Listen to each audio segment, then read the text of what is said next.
What Really Happened with your host, Mike Rivero. The history the government hopes you never learn. Here is your host, Michael Rivero. And aloha, America. Welcome to our show today. It is Tuesday, January 10th, 2017. 10 days to go to Donald Trump's inauguration. We're counting the days down one at a time here. And when he says, I agree to do the job, I take the oath, the party starts. Been a long slog here. We have got a lot of stuff to talk about today. The phone lines are open, 800-313-9443. Mike is in our control room, twiddling the dials, keeping us out of trouble. Ready to answer the phone when you call on in. Right now today, we're seeing the beginning of the confirmation hearings for Donald Trump's selections for his key posts, cabinet, various other officials. And a little moment of levity there during Sessions' confirmation hearing. Some snowflakes in KKK robes rushed on in saying, white people can't get arrested, you can't arrest me, I'm white, blah, blah, blah, blah, and they were escorted out. Other than that, it's been pretty much pro forma, straightforward, and Sessions saying pretty much the right things, which is the Department of Justice does have to be fairly independent of the White House in case the White House itself needs to be investigated. And when grilled on the issue of sentencing guidelines, he said that's really up to the Congress to decide, and he's absolutely correct on that. So now they're doing the confirmation hearing for General John Kelly, and I think, given the GOP's control of the Congress, probably most of these are going to sail through without any problems. I would say probably Mnuchin is going to run into trouble because of the past criminal records, foreclosure fraud that's lurking in his background here.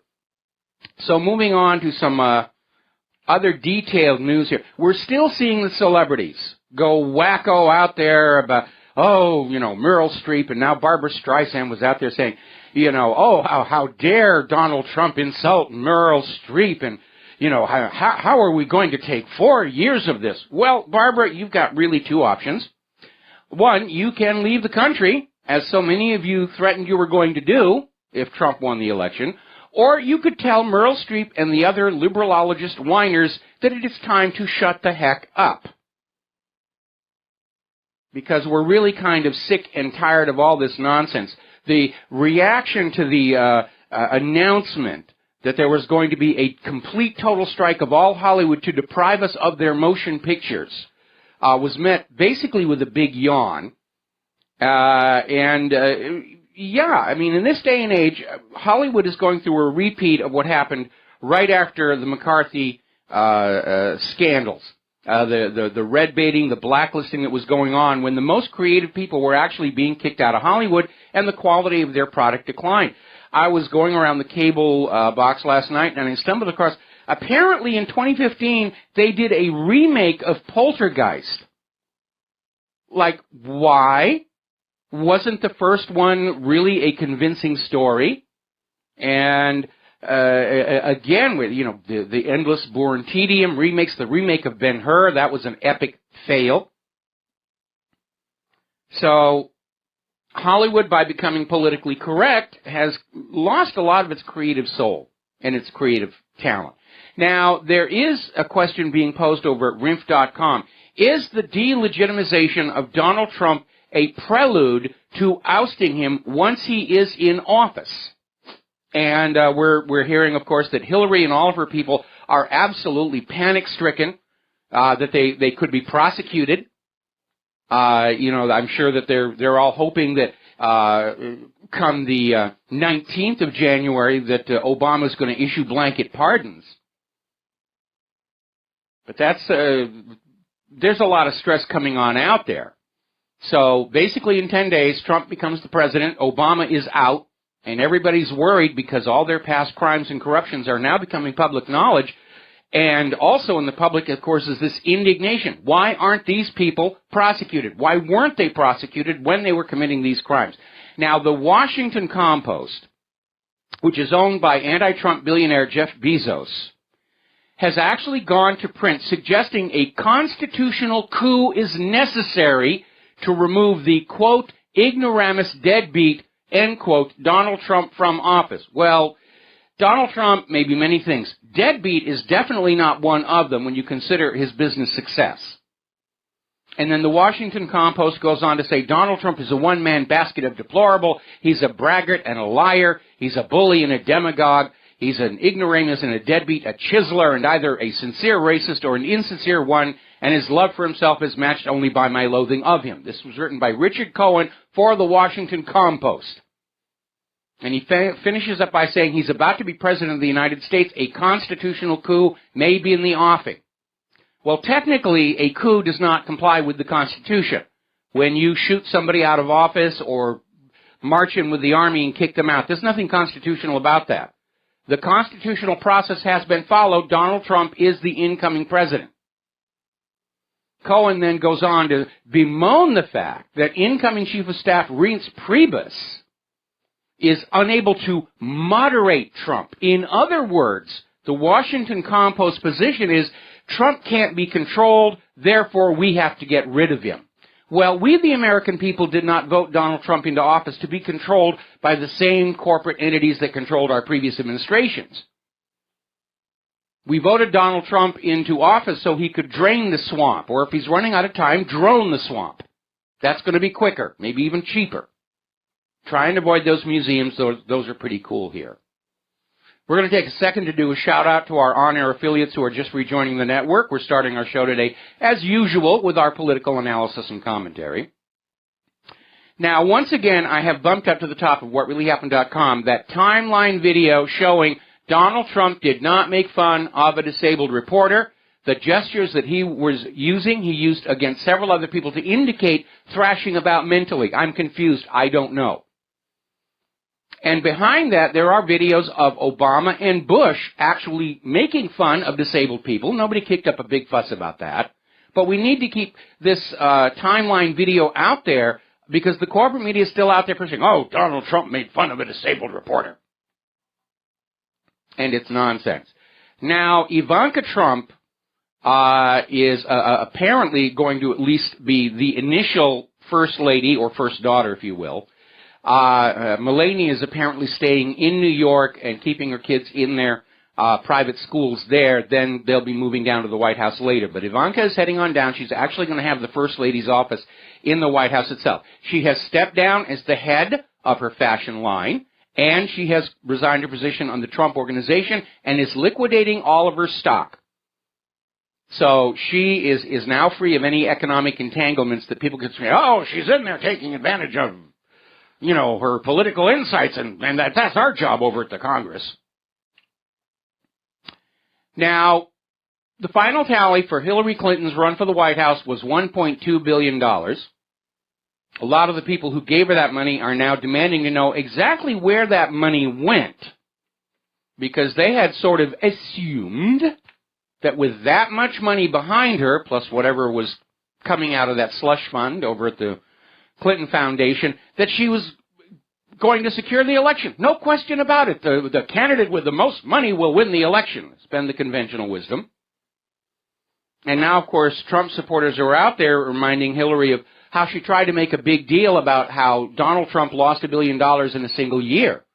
You know, what kind of a businessman is he? Blows that kind of money. But they're really missing the point. Remember that when Hillary Clinton was Secretary of State, $6 billion with a B vanished without trace in the State Department. Did it go into private pockets? Was it used for black operations the American public are still unaware of? Was that the money being used to fund ISIS and Al-Qaeda? Now, Julian Assange is out there talking about this so-called U.S. intelligence report on Russian hacking, and he says basically it's not a report, it's a press release, is all it is. And he's right. That's all it is. We have this official report that says Russia is the bad guy, with nothing to back it up at all. It's like I keep saying, Russia hacked the election is the 2017 version of Saddam has nuclear weapons. And people around the world are laughing at this. The whole Russian hack report from the U.S. intelligence, it's a laughingstock. They're ridiculing the intelligence agencies for signing on board such an obvious piece of propaganda. But never one to give up when one is already losing. NATO has now issued a new report saying that the global rise of populism is an evil plot by Russia. The sheep would be perfectly happy to stay in their paddocks and be fed what we want to feed them and do what we tell them if it weren't for Russia sending out this ridiculous idea that people should have some kind of an effect over their own governance. What kind of insanity is this? Well, it's the insanity this nation started with. But that's it. Populism is seen as the enemy by the globalists, the elitists, the New World Order supporters, and now they're going to blame Russia for that. Russia gets the blame for everything. The elevator broke down. Oh, Russia hacked it. My car won't start. Oh, Russia hacked that too. The U.S. is imposing yet more sanctions on Russia, trying to provoke Putin into doing something. Putin's not going to bite. He's only got 10 more days. And in all probability, once Donald Trump is president, officially, he's probably going to roll those sanctions back. Certainly the Europeans are sick and tired of all these Russian sanctions. They have suffered tremendously under all this nonsense. Now, the corporate media is still out there trying to maintain the illusion that they have the true story, that they're going to tell you what to think. And Politico got busted by WikiLeaks because Politico went on out claiming to fact-check Mike Pence when Mike Pence said Clinton backs open borders policy. And they declared, it's false, it's fake news. Don't you dare believe it, it's fake news. And then WikiLeaks comes on back with the transcript of one of Hillary Clinton's secret paid speeches to Wall Street, in which she says, my dream is a hemispheric common market with open trade and open borders. You would think by now Politico would have realized the days when you can lie to the public with impunity are gone, gone, gone. Now, over at the Washington Compost, they've in effect admitted that this fake news label has blown up in their face, because people are using it on the Washington Compost and the New York Slimes and the TV networks and everything, saying, this is fake news. Saddam's nuclear weapons, that was fake news. You did fake news. And now Washington Post has actually asked its readers to stop using that term fake news, because you were supposed to use it against the independent media, not against us. And in effect, they've basically publicly acknowledged they're losing the information war. They're losing the war for the minds of America. People are waking up. They're realizing the sheer scale that they have been lied to for decade after decade. And we're starting to see a change of tone in the corporate media, at least in its public presentation. There's a whole bunch of articles out there about how really we failed our readers and audience. We have to go back to real journalism, and readers are paying the bills. We have to listen to them, blah, blah, blah, blah, blah, blah, blah, blah, blah, blah. And all of a sudden today there's a flood of stories and articles in the corporate media about how they have to get back to doing real journalism. And frankly, it smacks of being a public relations campaign and little else. The corporate media has cratered their own credibility. Audiences are abandoning them for the independent media. And all the corporate media can do is say, we promise we'll do better if you'll just come back and give us just one more chance. Just give us one more chance. We'll do better. And every time the corporate media has been caught in one of these gigantic whoppers, they say exactly the same thing. We vow that we will do better at telling you the truth and the facts. And then you come on back and they lie to you again. So nothing's going to change. Corporate media is trapped by their business model. They are very highly paid to be convincing liars. Corporate media remains under the control of corporations and the government. They can't do real journalism. Their masters will not allow it.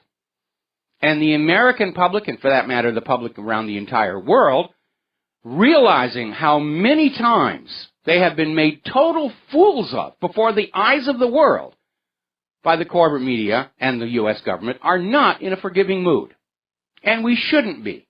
And we should feel no sympathy for corporate media. They did it to themselves. They made bad choices. And now they're paying the price for it. Article that's over at RIMP.com is saying basically it's not just the corporate media. The entire deep state is in trouble, because it's very obvious that the American people are losing this idea that they're automatically obligated to respect the authority in Washington, D.C., and to accept Washington, D.C.'s view of whatever is going on. The very legitimacy of Washington, D.C. is being torn down by the lies coming out of Washington, D.C. This is an almost perfect replication for what brought down the Soviet Union. Now, the CIA, which has been talking tough and issuing veiled threats against Donald Trump, things are going to change for them in 10 more days.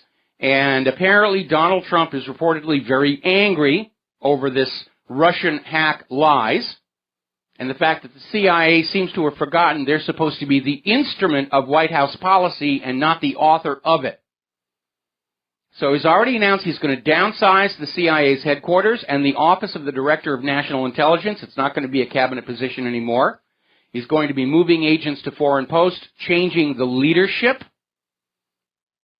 Trump's team is saying that the U.S. intelligence community has been completely politicized. And that means you cannot rely on the information they're providing. It's not hard intelligence, it's somebody's political propaganda. And they say they needs to get slimmed down. Now, Kennedy talked tough about the CIA, and we all know what happened to him. So I hope Donald Trump's personal security and Secret Service detail are drinking lots and lots of black coffee and staying awake. And by the way, apparently, Donald Trump's private security detail and the Secret Service are getting along just fine. They're working together to create that dual shield.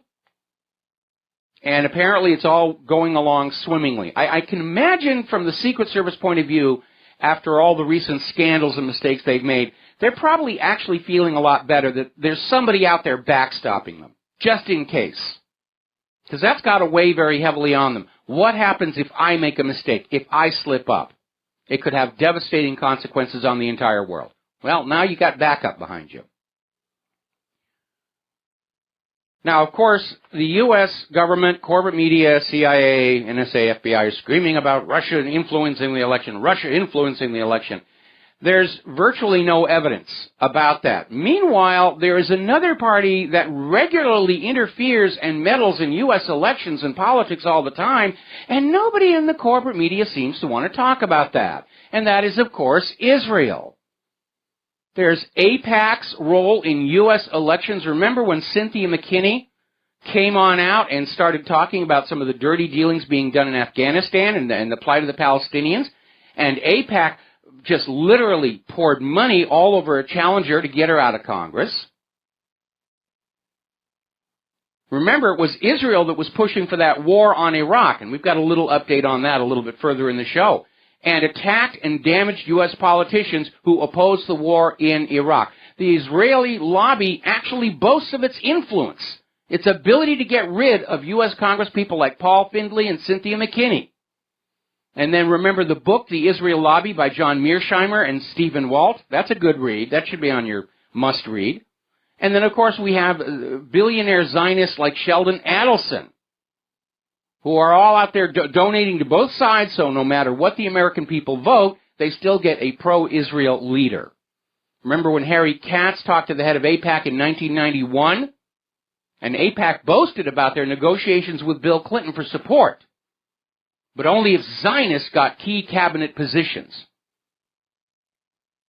Then there was Netanyahu, who discarded protocol, snubbed President Obama, spoke directly to the U.S. Congress, and only last week an Israeli diplomat was caught on tape boasting about getting rid of members of the parliament who are not pro-Israel enough. That sounds like meddling to me. Why isn't the corporate media making an issue about that? Why is Russia the only one that is to be demonized? We're going to take a break here for some commercials, and we'll be right back. And aloha, America. Welcome back to our show here, and getting on back to the news. While sports events were going on over the weekend, the FBI very quietly did another document dump of files from the Hillary Clinton investigation, email investigation. And looking through there, there's a lot of smoking gun information there. Judge Napolitano is out there saying the FBI's latest Hillary dump is the smoking gun, and basically saying these should have been released before the election. There should have been a prosecution. When Loretta Lynch and James Comey came on out and said no reasonable prosecutor would prosecute Judge Napolitano, saying that's completely nonsense. There was more than enough there to build an ironclad case. Now, one of the revelations that's come on out actually confirms something that we reported some months ago. Apparently, the State Department literally offered a bribe to the FBI to change the classification on some of the released emails from classified to unclassified so that Hillary would look like she was still in compliance with security by offering to allow the FBI to send agents into other countries where normally they would not be allowed to go. So now all of it, by staying silent on the Hillary emails, the FBI can now have a special office in, shall we say, Monaco, or the Bahamas, or some really nice place like that, all at taxpayer expense. And that was the quid pro quo. And, of course, it discredits not only the FBI, but the State Department itself. They're both guilty of obstruction of justice. Now, Julian Assange has released an email from John Podesta to Hillary Clinton that states the governments of Qatar, Saudi Arabia, and Bahrain are funding both ISIS and the Clinton Foundation. Kind of cozy there, aren't we? Now, as you know, the Clintons believe in the politics of personal destruction. I have felt their wrath myself. And earlier this year, there was an attempt to smear Julian Assange as a pedophile. And apparently the story was planted. A Canadian family holidaying in the Bahamas claimed that their 8-year-old daughter was sexually molested online by Julian Assange. This was reported on a supposed dating website called toddandclaire.com.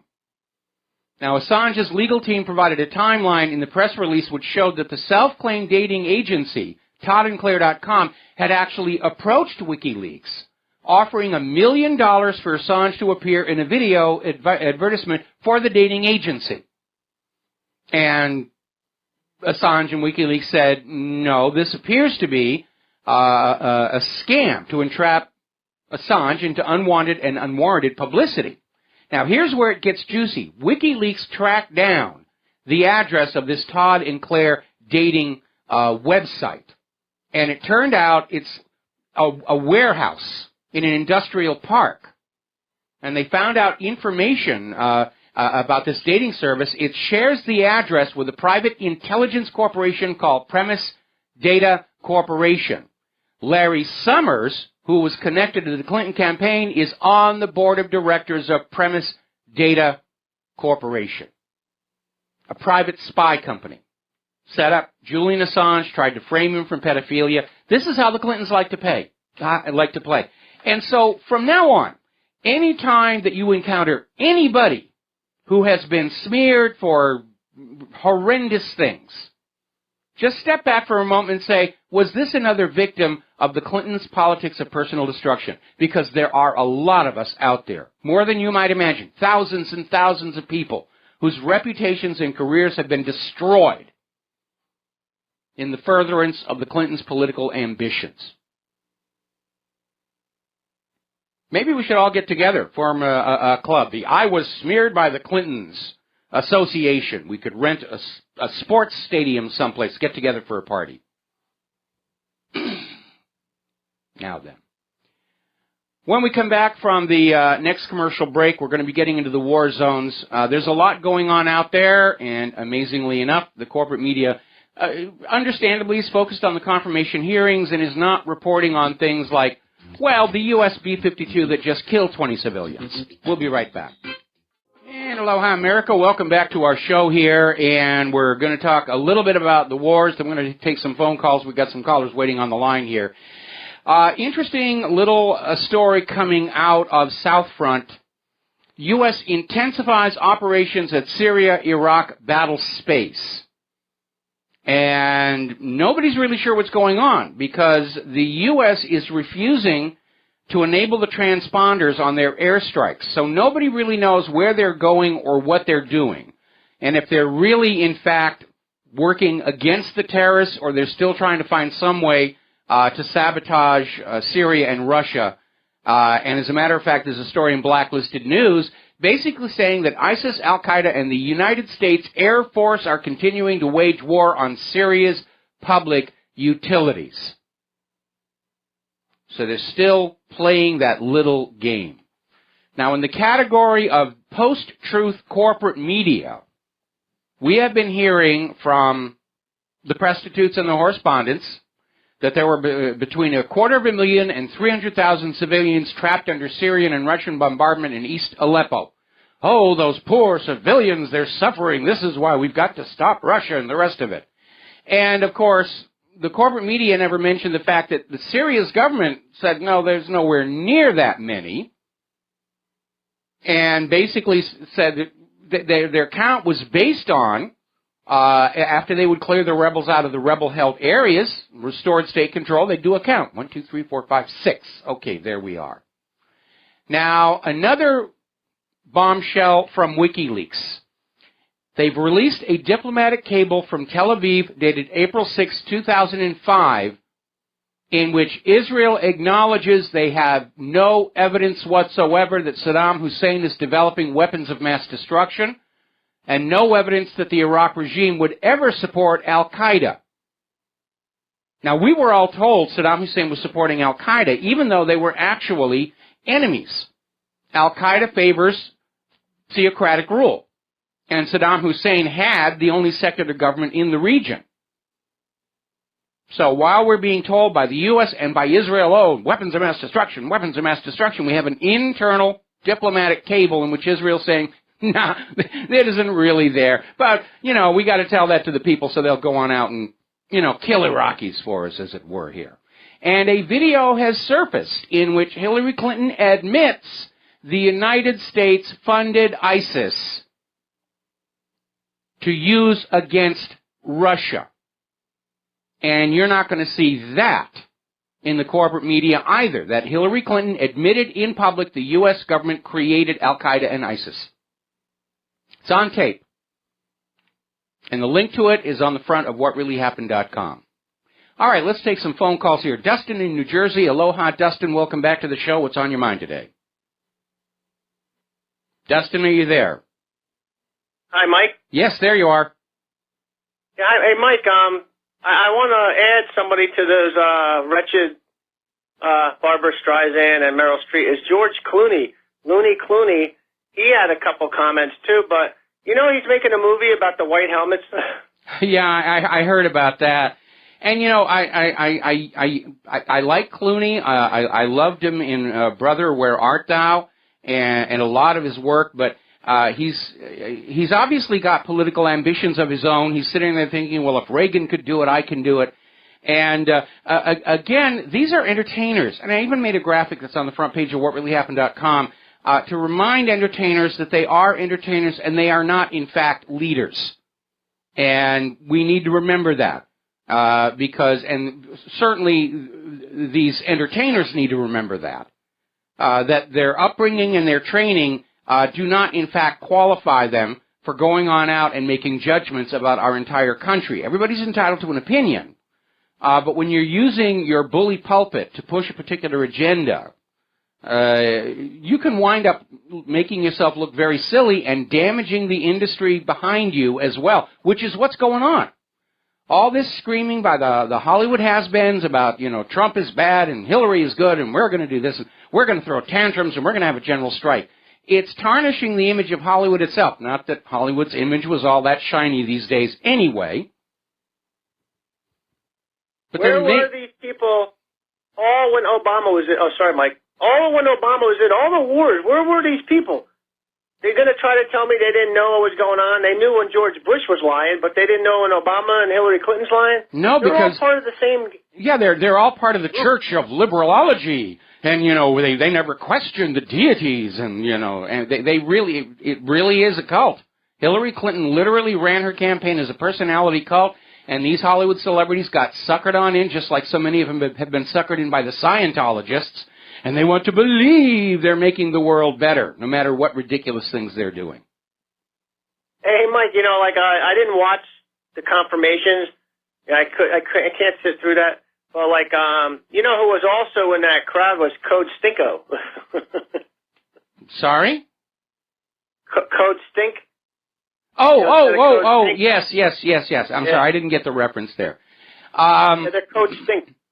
Well, it is amazing whether they're just doing this attacks on Trump just because they're spoiled brats who are used to getting what they want and didn't get it this time, or if there's some larger agenda. I don't know. But at this point, they're really destroying their own public image in the eyes of ordinary Americans. And maybe they don't care because, after all, ordinary Americans, that's the flyover country. Those are the deplorables. I don't care what they think about me.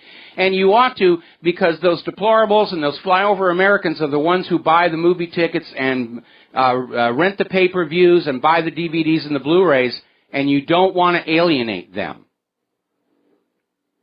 Hey, Mike, with all the refugees and ISIS being inside of them, that also might have been also part of that plan to bring all them into the Caucasus and then destabilize Russia using things blowing up.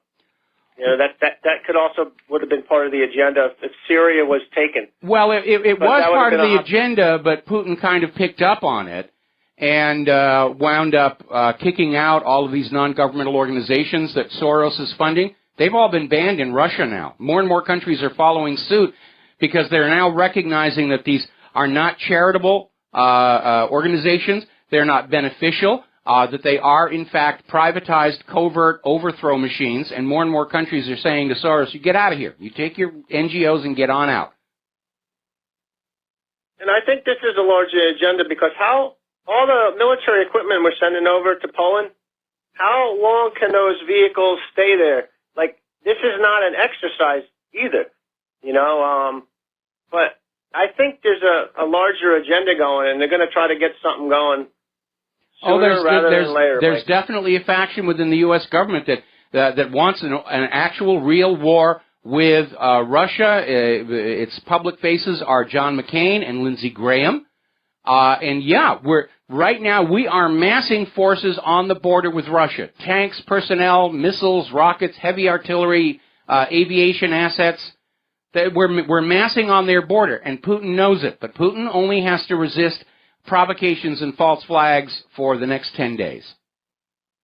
But the problem is, if they send anything over the border in large mass, it's on like Donkey Kong, Mike.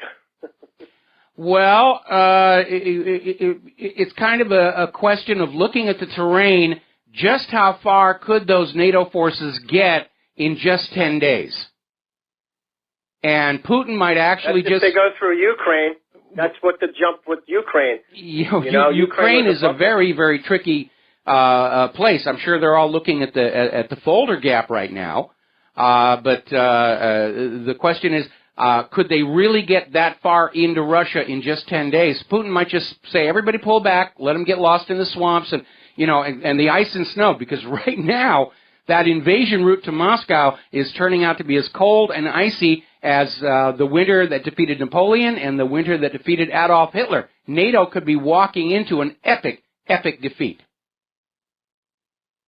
Which wouldn't be a bad thing. No, I absolutely agree. I absolutely agree. All right, well, listen, Dustin, we're going to let you go and switch over to Sean in North Carolina. Aloha, welcome to the show. What's on your mind? Hi, Mike. I'm really, really off topic here, but I wanted to backpedal a little bit into your show yesterday. And I just wanted to ask for some advice, since I heard you mention the word gout. Yes. How have you defeated the war on gout? Because I'm a horrific sufferer of it, and I've tried apple cider vinegar and everything else that I've read about, which seems to have little to no success. Well, and again, I want to preface this by saying I'm not a doctor. I played one in a movie once, but I'm not really a doctor. But what worked for me is just the acid-alkaline balance within the body, because what causes the pain of gout is uric acid that forms crystals. And the crystals are very long and needle-like, and that's what causes the inflammation and the pain. And by the way, you and I are in good company because Ben Franklin suffered gout. Seriously. He actually had to be carried in a sedan chair to the first Congress. History books don't really record that part of it. But if your body chemistry is alkaline, because uric acid is an acid, it tends to hinder the formation of those crystals. And same thing. I did cherry juice and I did all this other stuff. And all I do to keep the gout at bay, and it tends to hit me hard in the spring for some reason. It can be seasonal. Is I drink this high pH water. And the particular brand I drink because it's available is called Essentia, and it's a 9.5. Essentia. Essentia, and it's 9.5 pH. Now, you can't measure the pH of pH water with ordinary litmus paper. It requires what's called a titration setup. But one thing you definitely want to be doing if you're going to be doing tinkering with your acid-alkaline ratio is they do make test strips that you can put in your mouth to measure your body's pH. And basically you want to be slightly alkaline. You don't want to go overboard in either direction. You don't want to be dealing with acidosis or alkalosis, but you want to be slightly alkaline. And you'd be amazed how many minor ailments go away with that. Part of the problem is the American diet tends to be highly acidic. And the more acidic your diet, the more likely you are to form these crystals in the joint tissues. Right. Now, the water, where do you buy this? Is it, like, available at your grocery stores, or do you have to go, like, to a nutrition center to get it? Or you're more likely to find it at a nutrition center, but amazingly enough, the local Safeway now carries this, because everybody's picking up on this importance of keeping your body slightly alkaline. Okay. All right, great. I'll look for that. And thank you very much.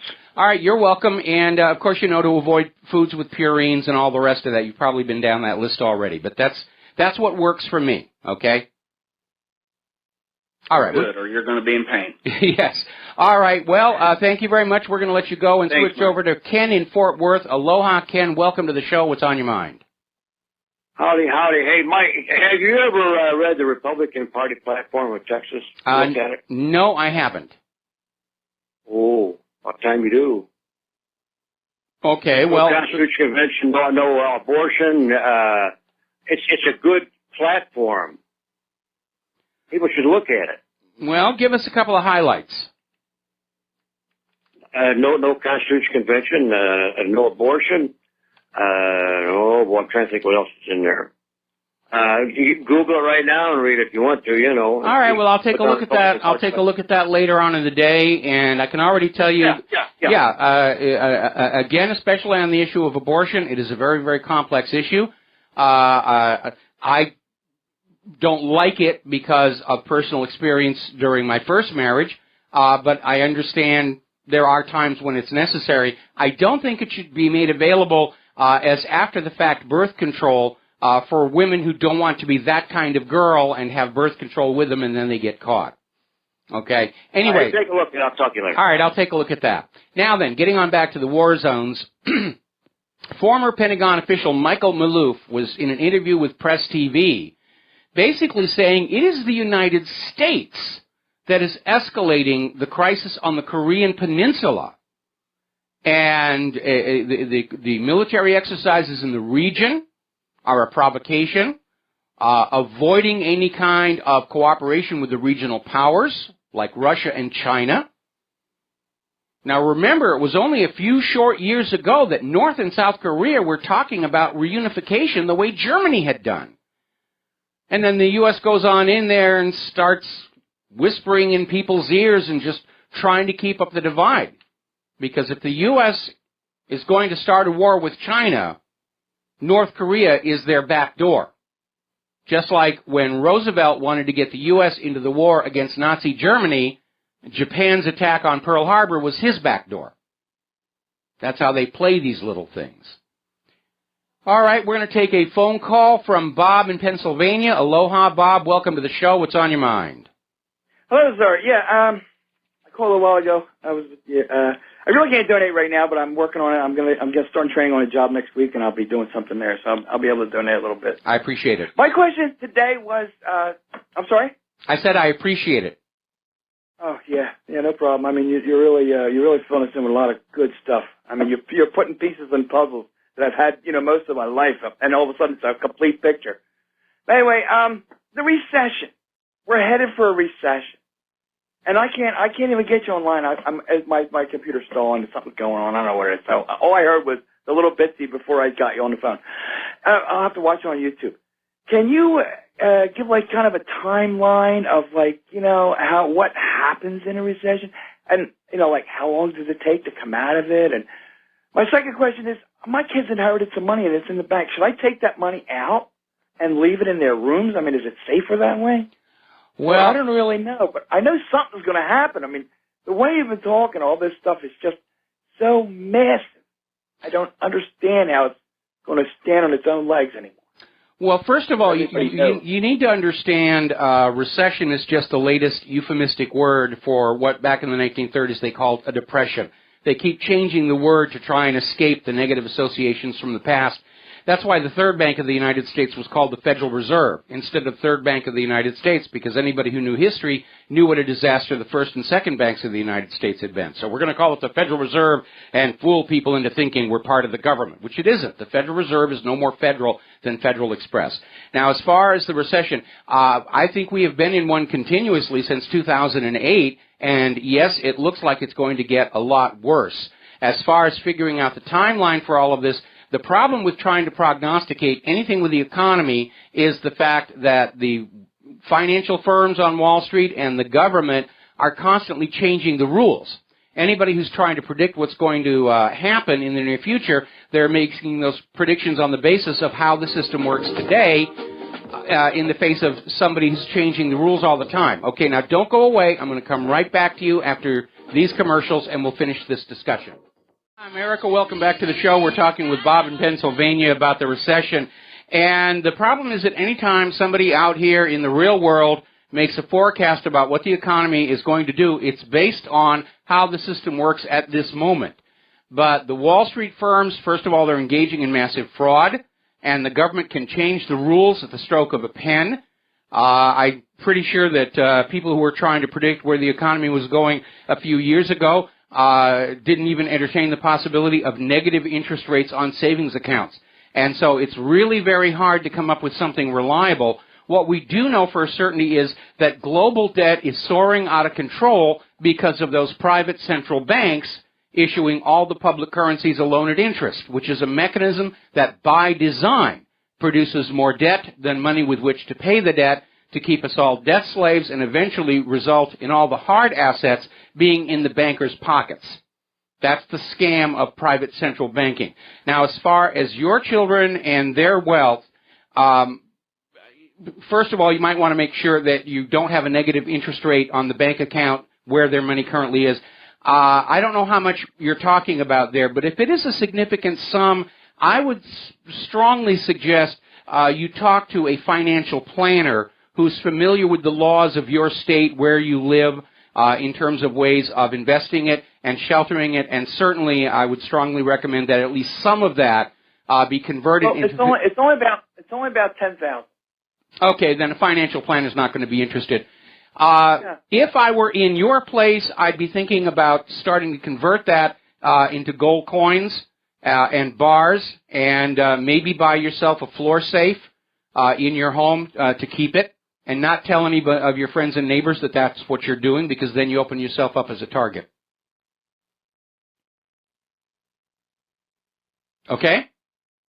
Got high hopes for what's coming, but it's going to be a mess, I think. Yeah, and unfortunately, Trump is inheriting this mess the way Herbert Hoover did.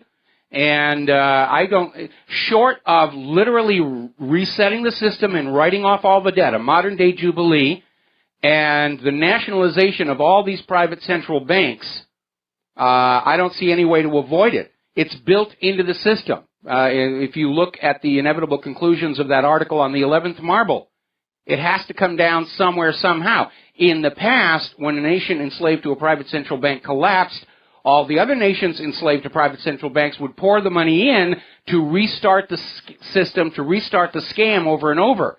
Today, the situation is different because of globalism. Across all the European Union, around the world, they're going to pull each other down all at the same time. And that's going to be a once-in-a-lifetime opportunity to break free of these slave masters that enslave us with this myth called private central banking. If they start this war, can we, and since we voted them in to make these decisions, can we as a people, can we stop it?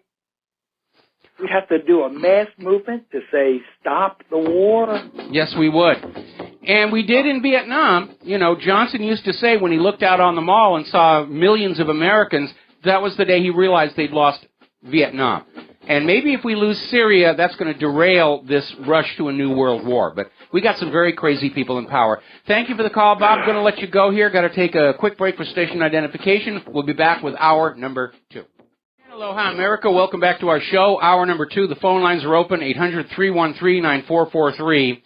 Now, 2 Dutch journalists have undermined the credibility of the official investigation into the downing of Malaysian Airlines Flight 17. First of all, they demonstrated it was not dangerous to go to the crash scene. They went on out there themselves. Nobody bothered them. Nobody harassed them. And they found large numbers of pieces of the debris still there, have not been collected, have not been cataloged, have not been looked at for signs of what actually happened.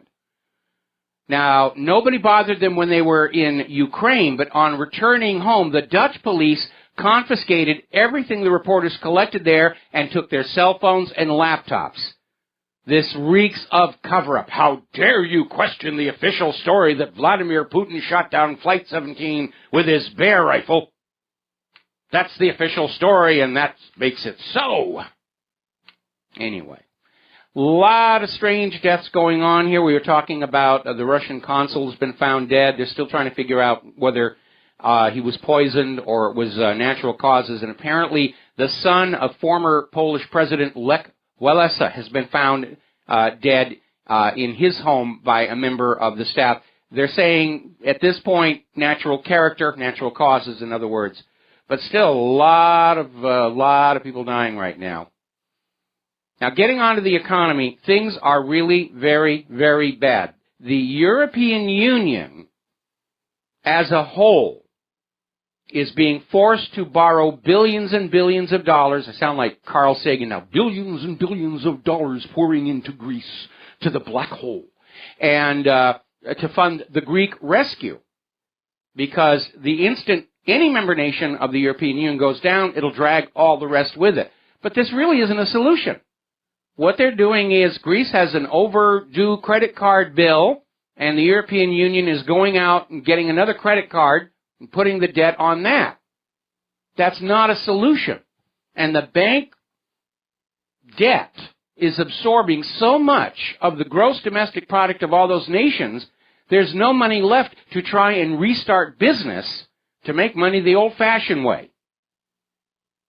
It's literally paralyzed by the debt created by the European Central Bank, the IMF, and the World Bank.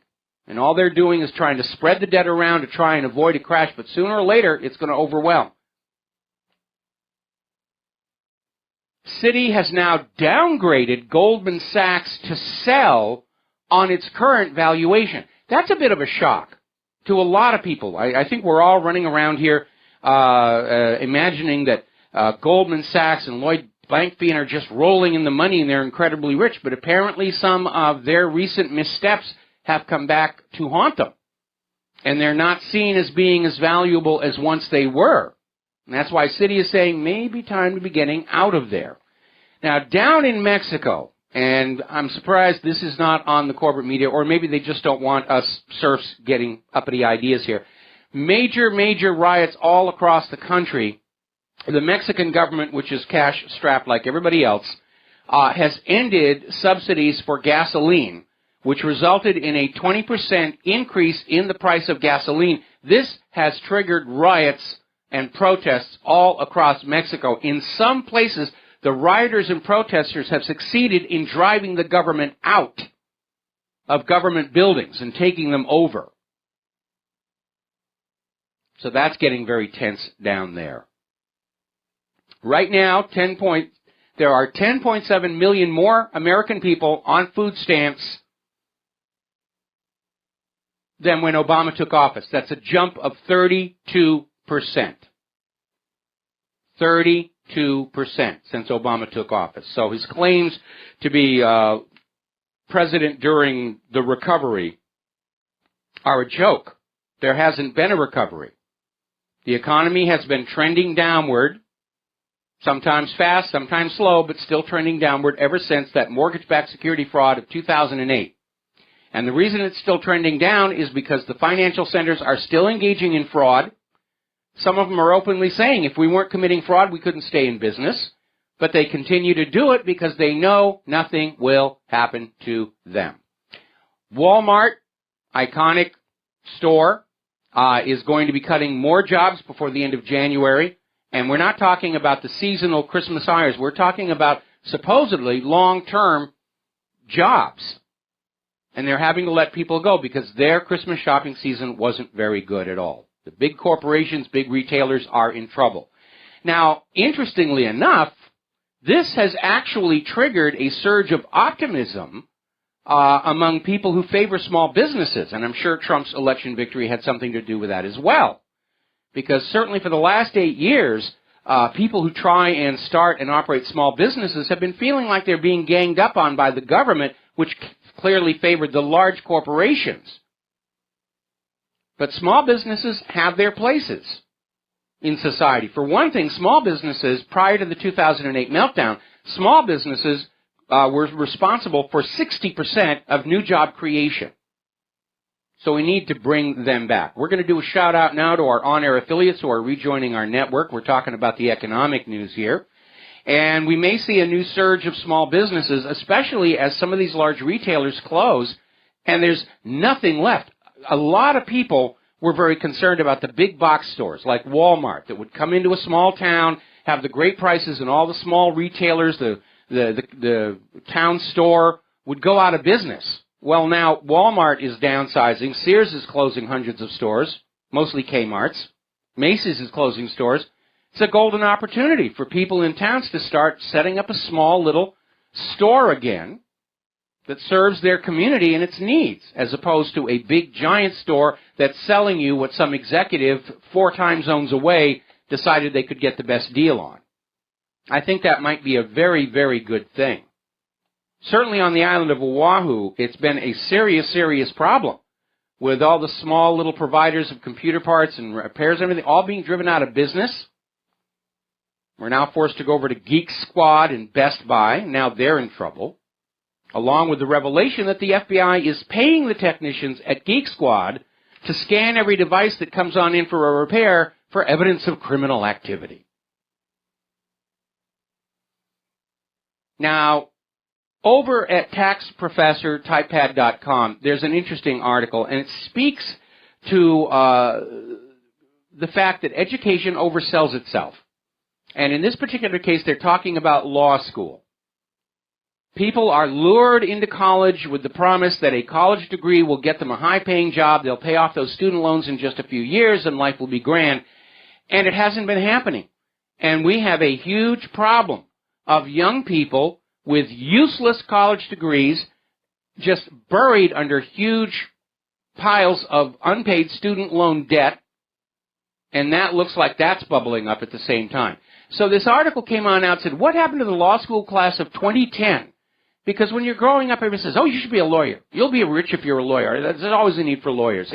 And we know what a litigious society we live in. Everybody's suing everybody over something. Now they're apparently a class action suit against Viagra. But it turns out they're cranking out so many new lawyers from law school, there's a glut. And apparently there are people with law degrees and law licenses who are working in things like pest control, lingerie sales. They're not going to repay their student loans very well with that. There was one famous case where there was a working lawyer who had a law job at a big law firm. She wasn't being paid very well, and she realized she could actually make a lot more money if she quit working as a lawyer and became a stripper. And she actually did that. And she actually did make more money. So you have to be very, very careful. We're actually at an age where a college education isn't what it used to be, especially when you look at colleges that are out there teaching you how to believe in global warming and how to be offended by absolutely any thought outside your own little bubble. It's not like you're going to find a job going on out and say, I know how to be offended by everything. Okay, don't call us, we'll call you. In the world of immigration and globalism, George Soros is out there still wringing his hands and crying, we're doomed, Trump is coming. And he's out there saying the whole, after all the money he's poured into this open society foundation to bring about a single government planet new world order, and it's all falling apart. But it isn't Donald Trump's fault. Donald Trump still is 10 days away from being able to do anything about it. The problem is that Soros and his people did not think their plans all the way through to the end.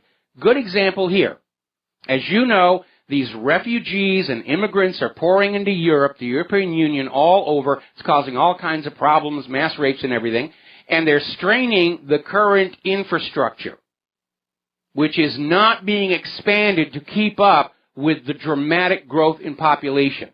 So over at RINF.com, they've got an article about how this sudden surge in population in Great Britain has created a traffic nightmare. And basically saying that by 2030, you will lose an extra 12 hours a year in traffic jams because the infrastructure isn't being enlarged to deal with population growth. We actually have that problem here on Oahu as well.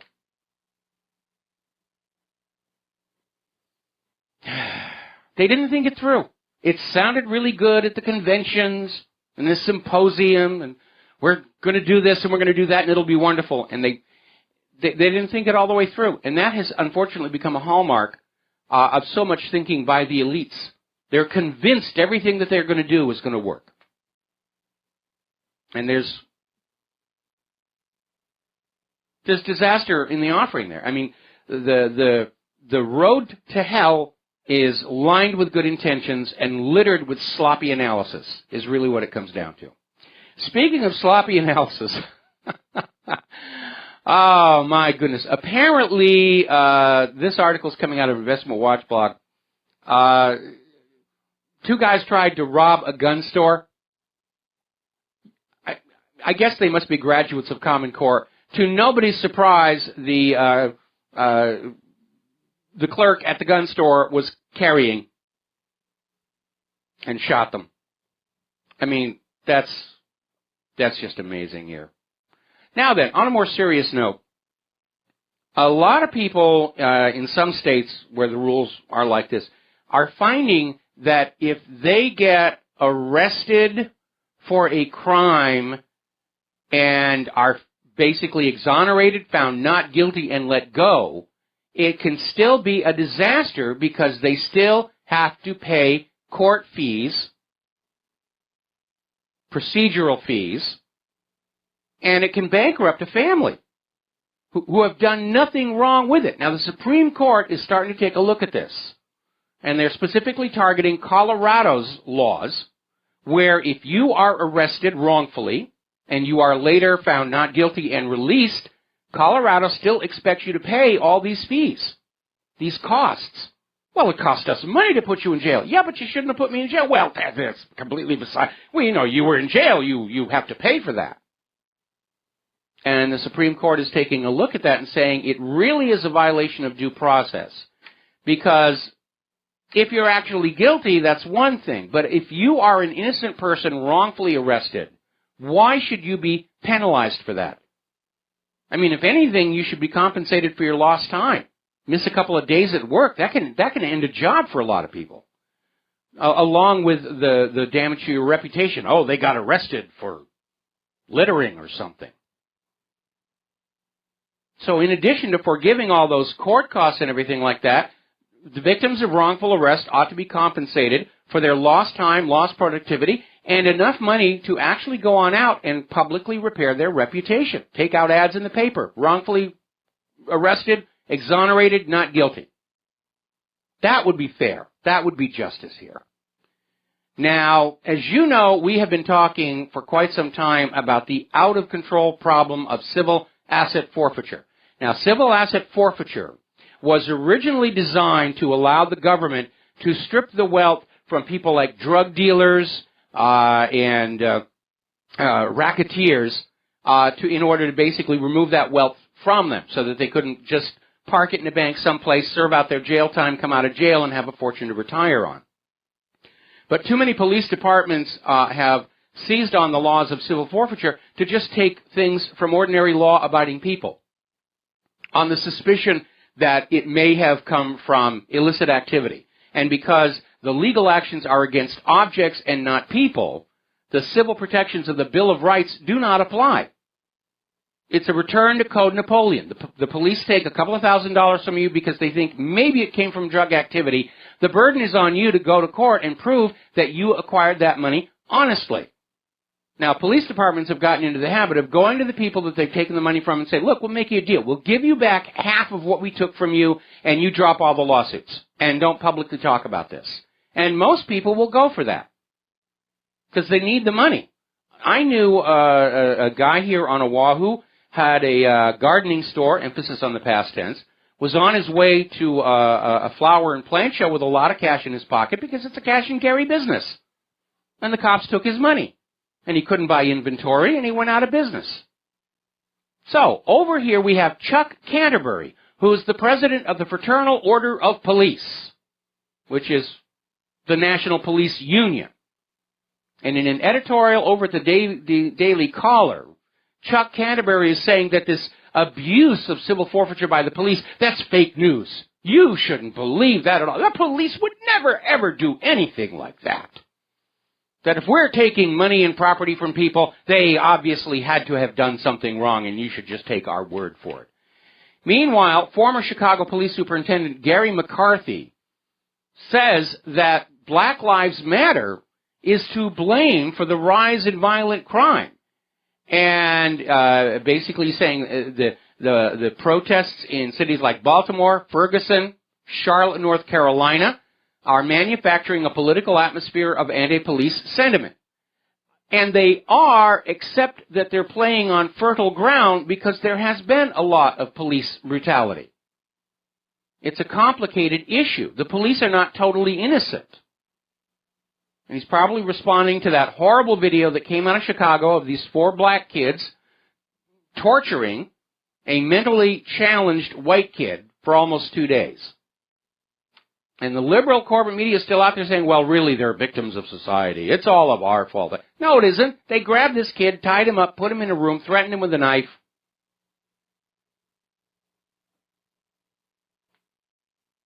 Everybody's hopped on this black versus white bandwagon for their own agenda. Hillary was certainly trying to maximize it for her campaign.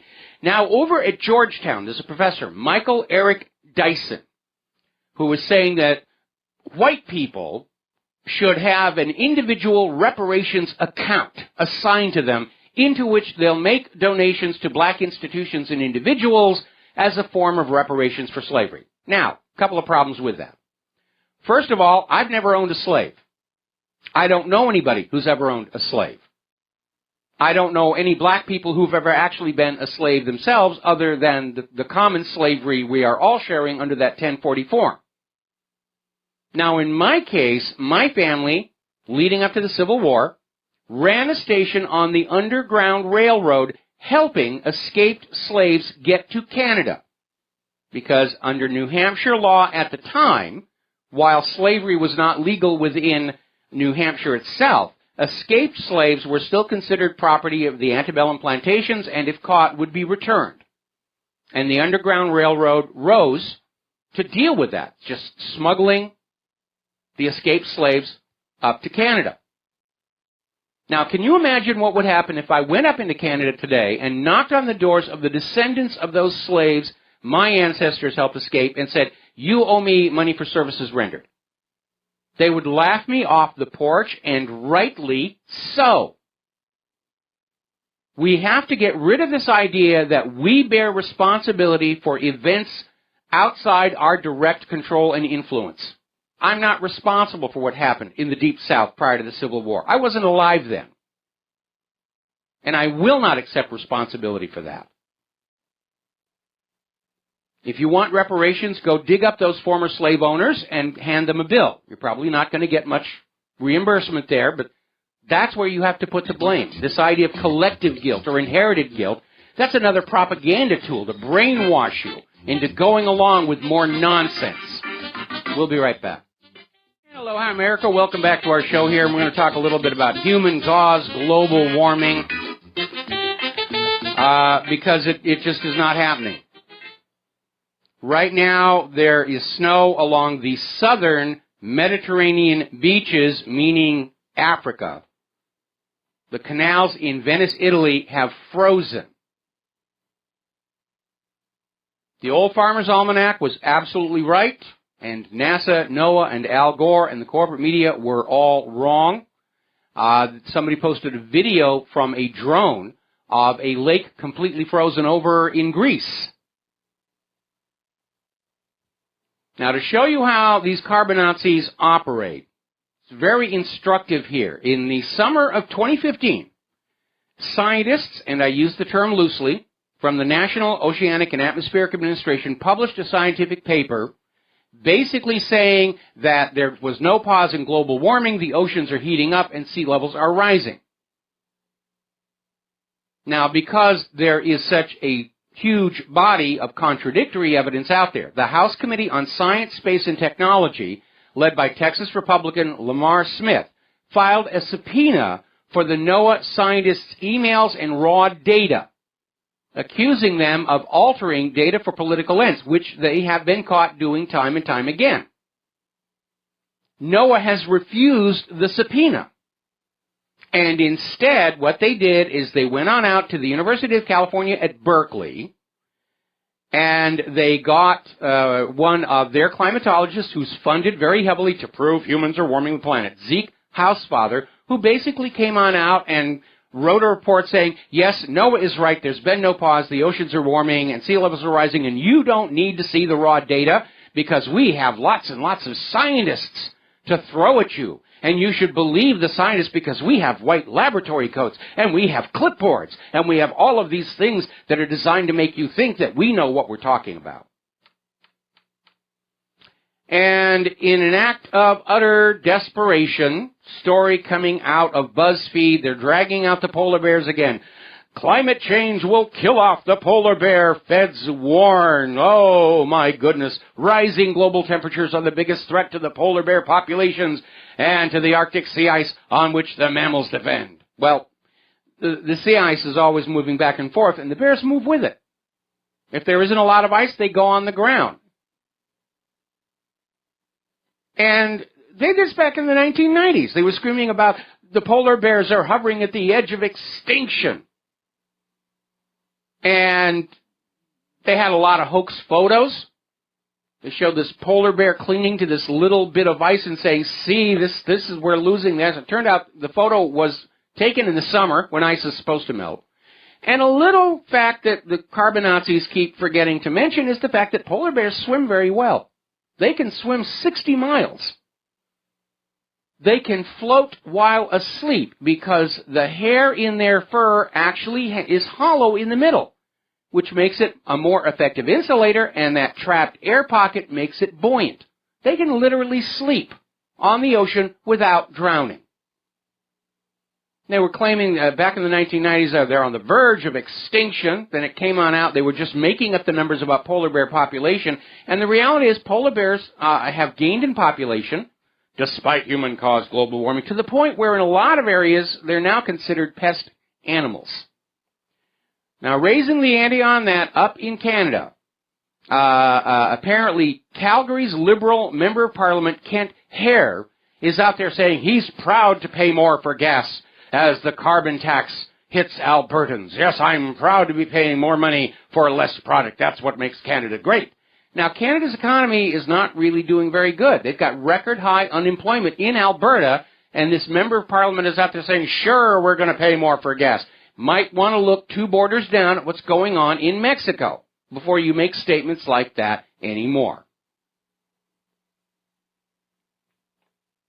Scientists often talk about the golden rule in science. Whoever's got the gold makes the rules, makes the science. And we're finding out now that the U.S. federal government has invested your tax dollars in all kinds of bizarre scientific research projects. One, to discover that fraternity brothers like alcohol, that girls really do like dolls, and sharks can be scary. These were all the results of federally funded research programs. Got some callers waiting on the line. We'll be right back.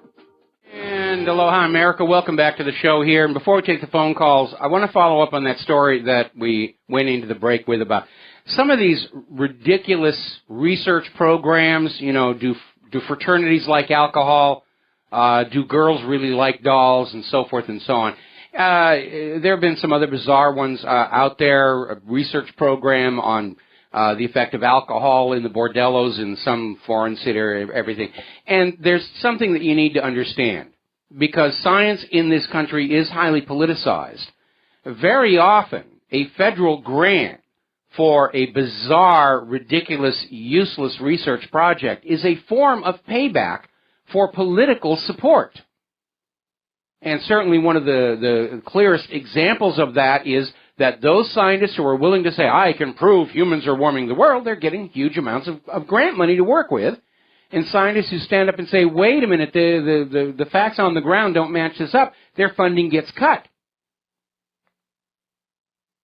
The government and corporations try and buy the science that supports whatever it is they're selling. I'll give you another example of that. Some years ago, in fact, this is, way back in the 1980s, there was this organization that was created, the National Center for Skin Cancer Awareness, and it was presented as this independent research institute warning about the dangers of skin cancer.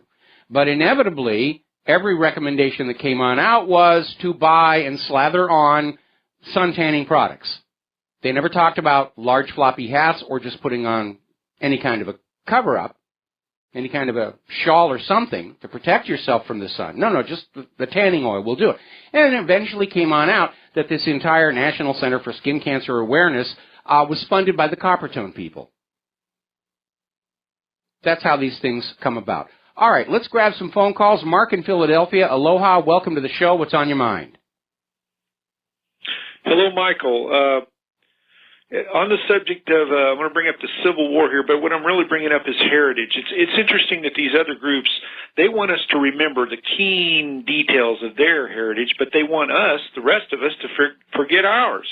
Yes. Now, recently, I happen to have been adopted, but recently I found out I didn't know anything about my family except the name and where they settled in the Midwest. I'm calling you from Philly now, but anyway, the number of people I have on relatives now, I can count on one hand, basically, blood relatives that I know of. Okay, so anyway, it turns out my great-great-grandfather served in the Civil War, and on May 5th of 1864, he was captured at the Battle of the Wilderness, which, by the way, was one of the biggest, if not the biggest battle, 190,000 men on both sides. He was captured, made a prisoner of war, and taken to Andersonville and was there for 11 months. Now, I'd like to know, does my family deserve some reparations from saving those folks? Oh, yeah, that's the other thing.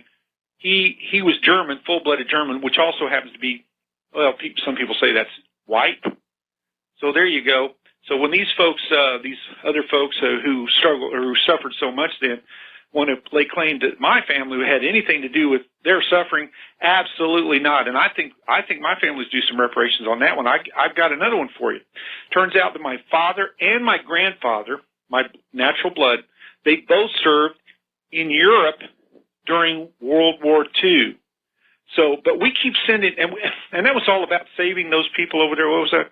The ones that went in the 6 million in the camps? Yeah. Yeah. What about my family? But we're sending Israel money. Should they be sending us money for saving their behinds? Yeah, they sure don't act like they've got something to be grateful for. Yeah, and again, my family's German and my family's considered white. So there you go. But according to the Jews, the Germans were bad, and they're also kind of telling us that white people are bad too, because they're the ones promoting this racial divide, if you ask me. So, but our heritage, my heritage is important. So everybody out there, my heritage is important. I'm a white person, and I'm German, and it means something, and I've awakened to it. And watch out, when people awaken to who they really are, they are not going to. I'm not going to let these people destroy my heritage through any means. They're not going to whitewash our significance in all of this struggle of humanity. So we count too. Thank you, Michael. All right. Well, you're welcome. And in response to that, there's a couple of overlapping issues. First of all, any special interest group, whether it's black or Hispanic or women or whatever, they want to promote their history and their culture as important, and by default, anybody else's history and culture is to be trivialized or buried and dismissed. Certainly, you're absolutely correct that Israel is very much out there pushing, the God's chosen people, and everybody else is automatically inferior. Meanwhile, you've got George Soros and all of the New World Order globalist people who are out there thinking that everybody should be made to forget who they are, where they come from, because if you don't have a strong sense of identity and self, you're easier to control.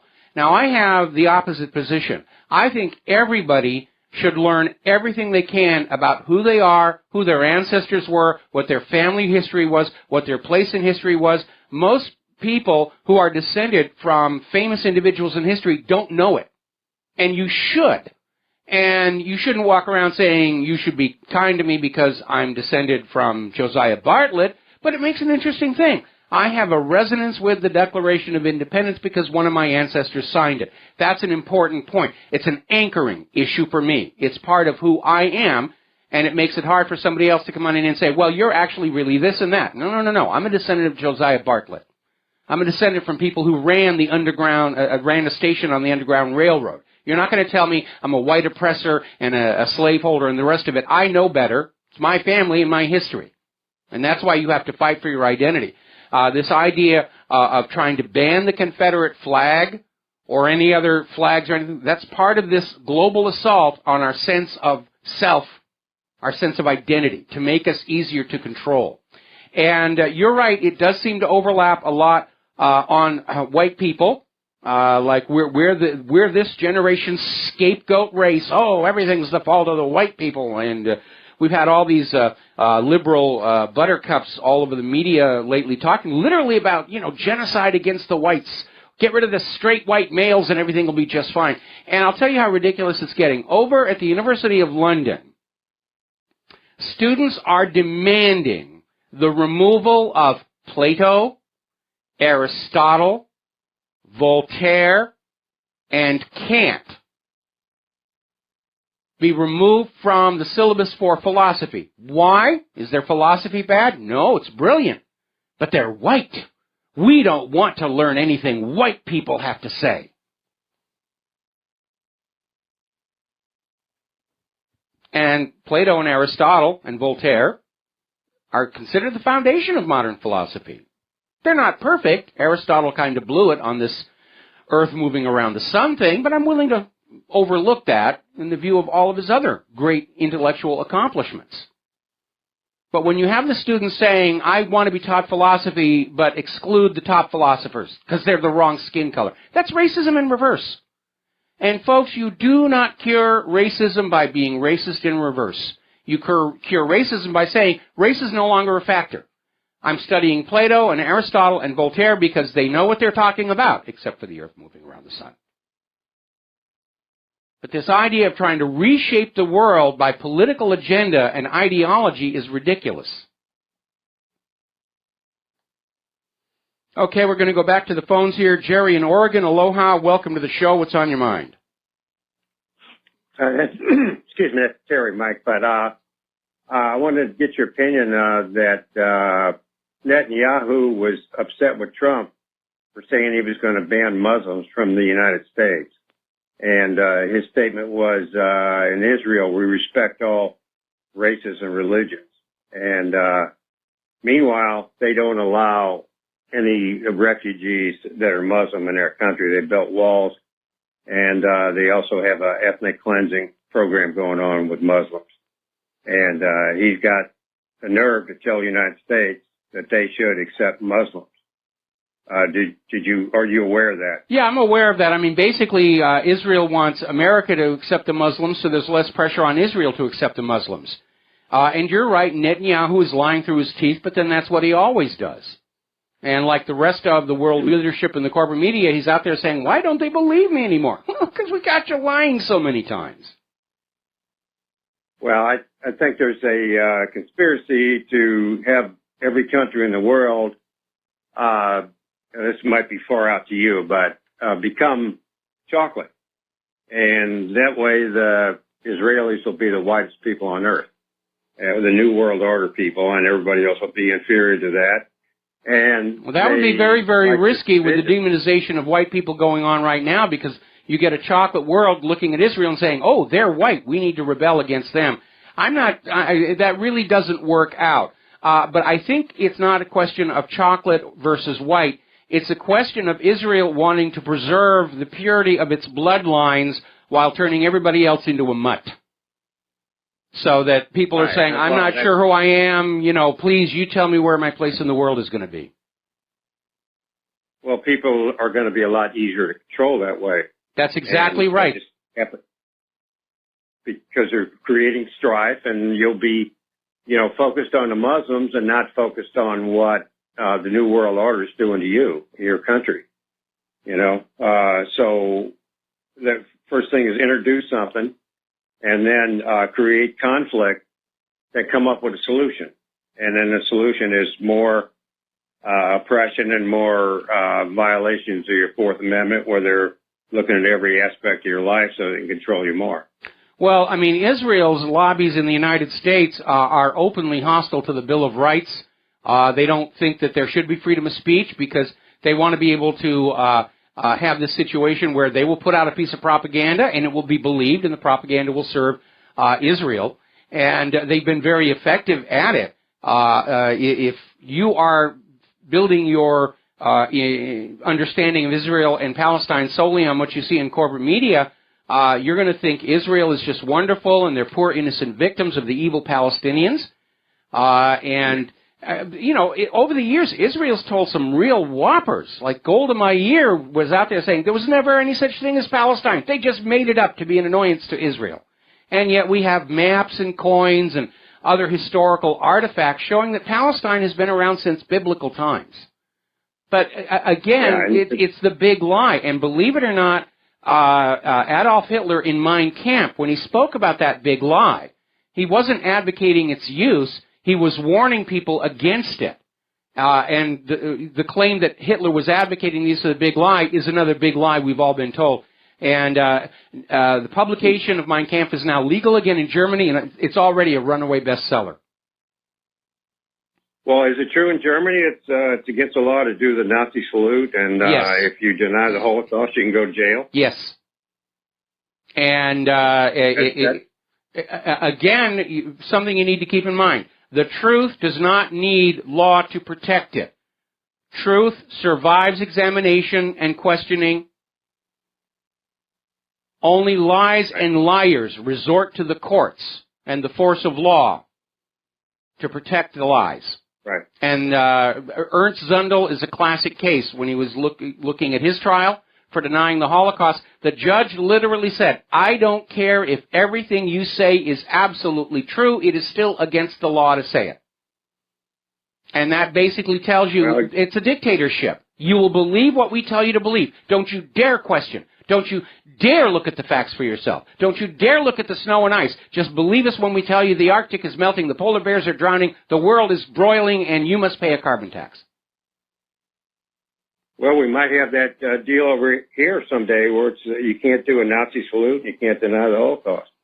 Well, Israel's lobbying for those laws. They're trying to claim that anything criticizing Israel is now hate speech and anti-Semitism, and they're trying to get around the First Amendment by that. Say, the First Amendment doesn't cover hate speech. Actually, I've read that Bill of Rights myself. There's no qualifications on that.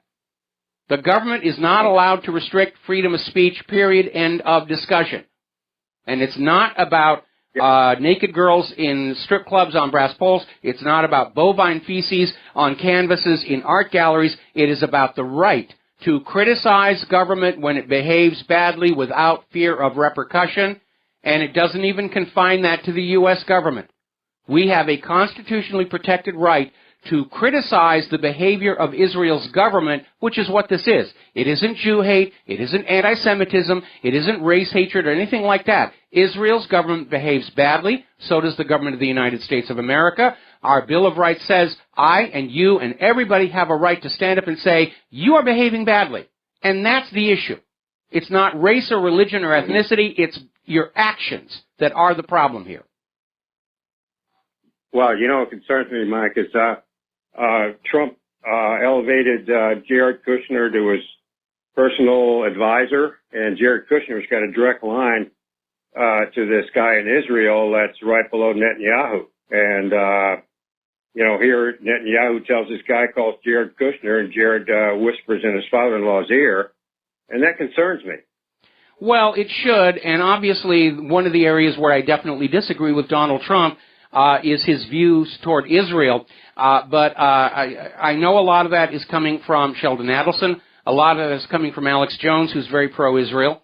But I think much of it is the fact that Donald Trump's view of Israel and Palestine is what he's been seeing on corporate media.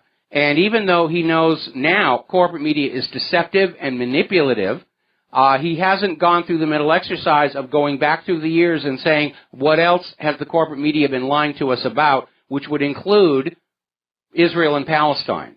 And I'm convinced that once Trump is directly interacting with the government of Israel, he's going to have a wake-up moment. And I think a year from now, we're going to see that Trump is nowhere near as supportive of Israel as he is putting out right now.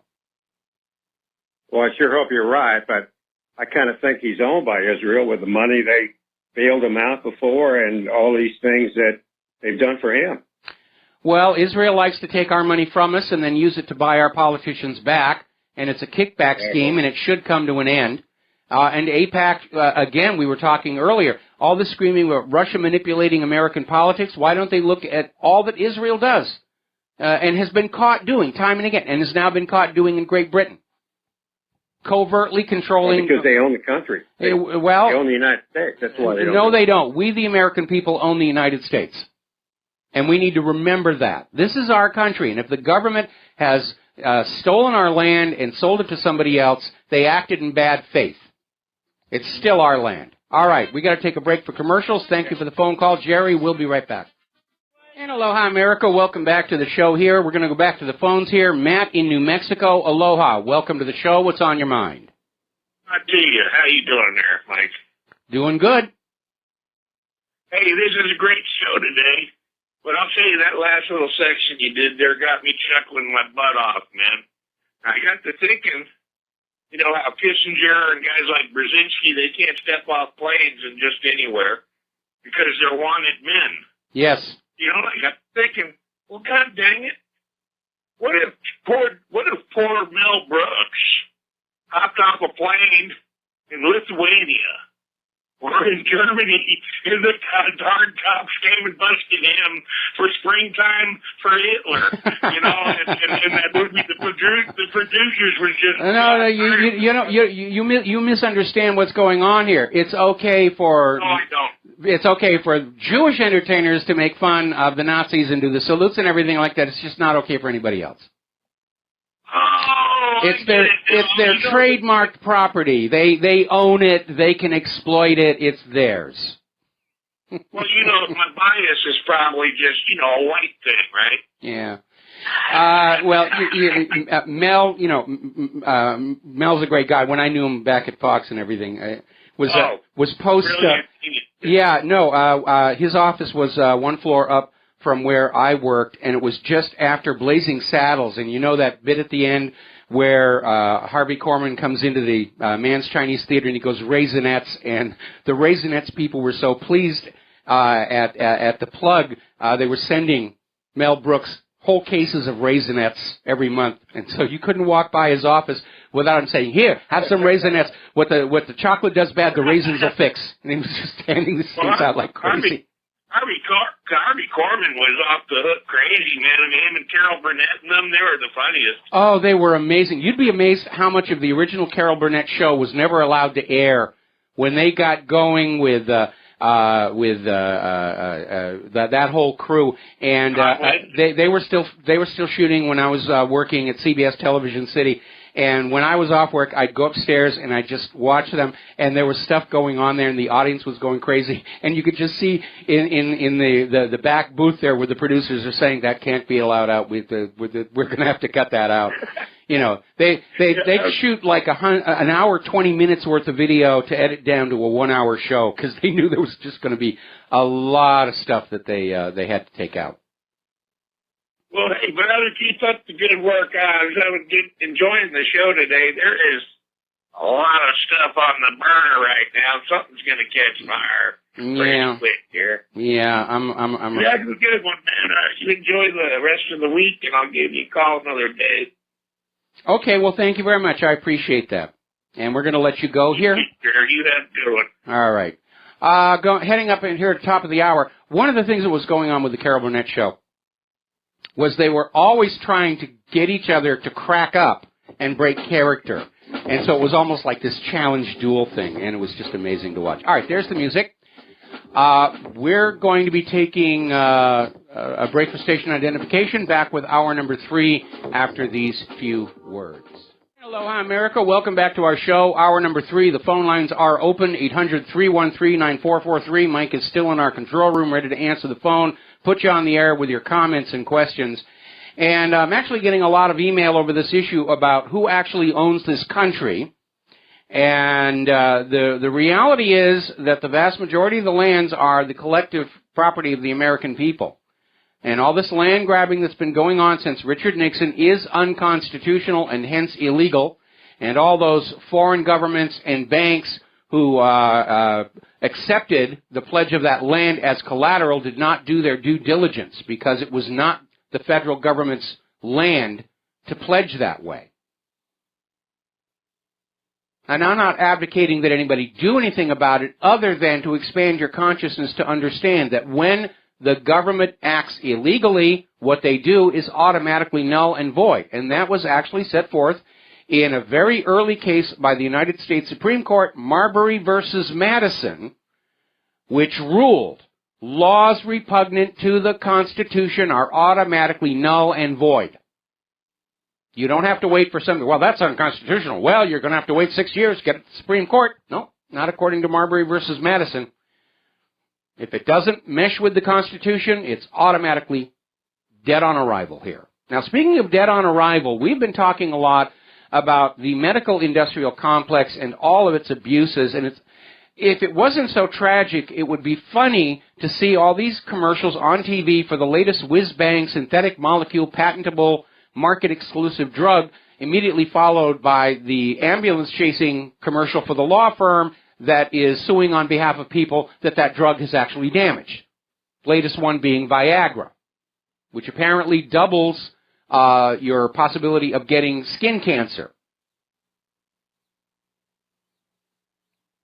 Now, corporatized medicine really got started, again, back in the 1970s, when corporate interests said, you know, we can really turn this into a profit center, as long as we stop worrying about things like patient care and efficacy and all the rest of that nonsense. And apparently, the Office of National Statistics in Great Britain has come on out showing the quality of care in the national health system is really not very good, because the data for England and Wales is showing that in 2015, hunger and dehydration were a factor in 828 patient deaths in hospitals and care homes. Now, these patients died officially of other conditions, but the Office of National Statistics is saying these people could have survived if they were being properly fed and hydrated, and they were just being neglected. We see more of this in our veterans hospitals here in the United States of America.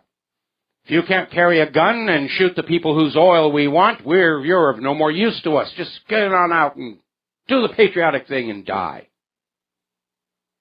We've been talking about the problems with vaccine, which is not about health, but all about selling medicine to perfectly healthy people who may not even need it, can actually be harmed by it. We've made the analogy with the traveling Wild West medicine show. That's exactly the same morality at work there. And so we're a little bit delighted to find out that Donald Trump has asked Robert F. Kennedy Jr., who is a critic of vaccines, and to basically chair a vaccine safety commission on Tuesday. Now, there are reports that one of Trump's children is autistic. We know that Robert De Niro was a supporter of the documentary Vaxxed because one of his children is autistic. And there is a very compelling body of evidence that links the two. Autism is not an historic disease. It hasn't always been with us. There were no autistic people during the Renaissance or in ancient Egypt. Autism was first identified and described in the early 1940s, shortly after thimerosal was added to vaccines as a preservative. And mind you, this is in the 1940s this started appearing.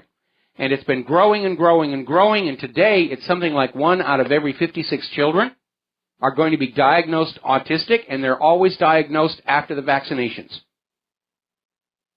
If you haven't seen the documentary Vaxxed, you need to. I actually ordered one. I was going to send to Donald Trump along with an article that I've been writing about this, but it looks to me like he's ahead of the ball on this already. Because Robert Kennedy Jr. Describes vaccination as a holocaust. Now, this article that's reporting on this is saying, well, the claims about links to autism have been debunked. No, they've been denied.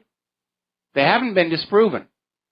There was a study we reported on about 2 weeks ago where they had a large group of homeschooled children who had not been given the mandatory vaccinations, and they just did a health comparison between the two, and they found the non-vaccinated children were far healthier than the vaccinated children. One of the big sore points of contention for the vaccine industry is finding some way to get a law passed to force the Amish to accept vaccinations.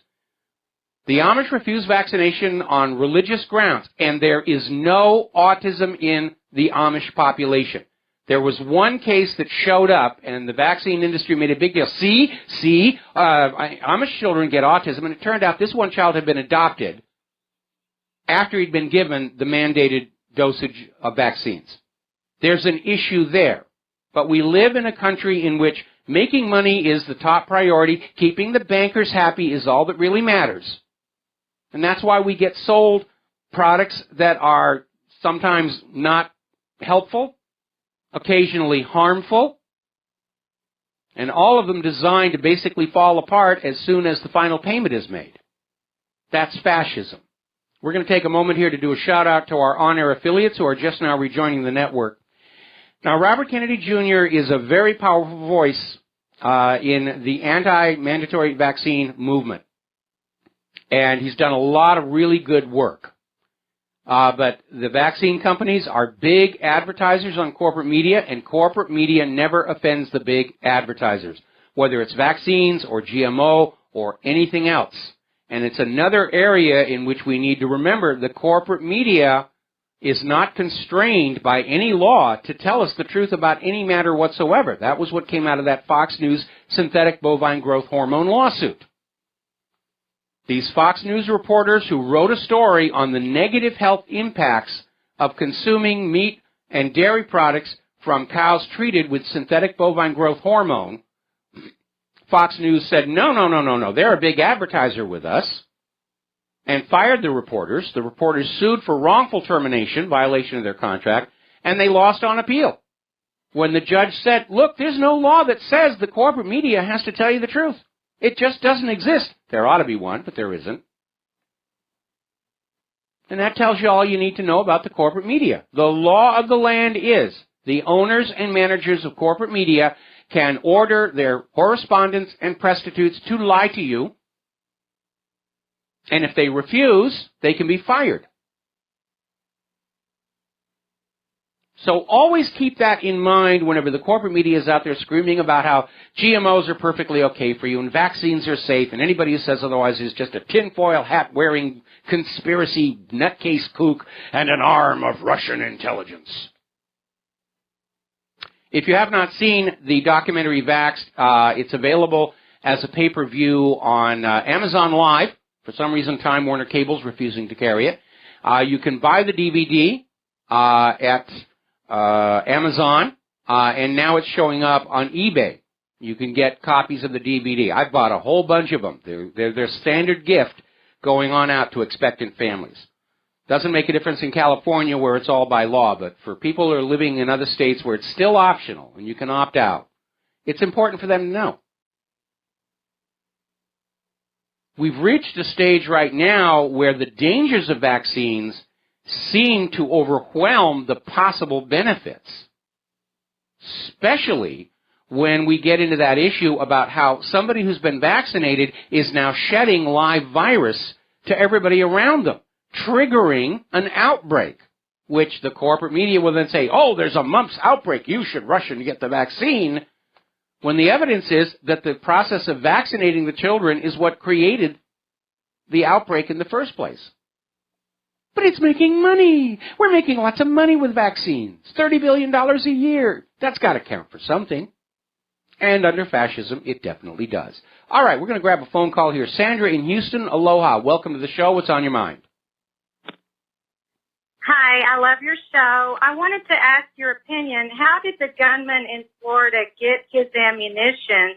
I thought that you couldn't carry the ammunition with the weapon, and from the news reports, it makes it look like he just got the weapon off the conveyor belt along with his ammunition and walked into the restroom and loaded the gun up.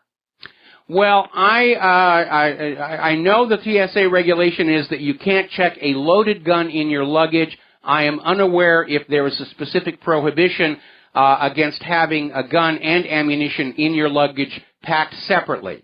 I know in some states in the United States, when you're transporting your firearm, it must be in the trunk and it must be unloaded with the ammunition separate from it. I honestly don't know if there's a prohibition there. I think of far greater concern is the fact that the FBI had taken this guy's gun away from him because he was out there insisting the U.S. government made him fight on behalf of ISIS. And maybe they did. We know that the U.S. government has been supporting ISIS. But then, amazingly enough, they gave him back his gun, didn't put him on any of the no-fly lists or watch lists saying be careful for this guy, and he got on that plane in Alaska, went down to Fort Lauderdale, and just shot up the place.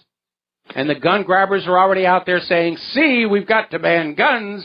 And the reality is what Fort Lauderdale teaches us is TSA can't protect you, police can't protect you. They didn't even arrest the guy till he'd run out of bullets. Right. The lesson we learned from Fort Lauderdale is some of those people should have been allowed to be carrying firearms, and as a matter of fact, we're already hearing that some states are considering laws to allow employees of airports to carry concealed on their jobs. Right.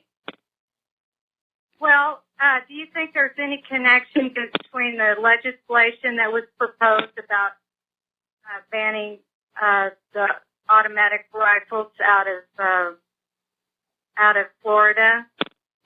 Well, fully automatic weapons are already restricted in the United States. You can still buy one, but there's a huge tax stamp you have to buy for it.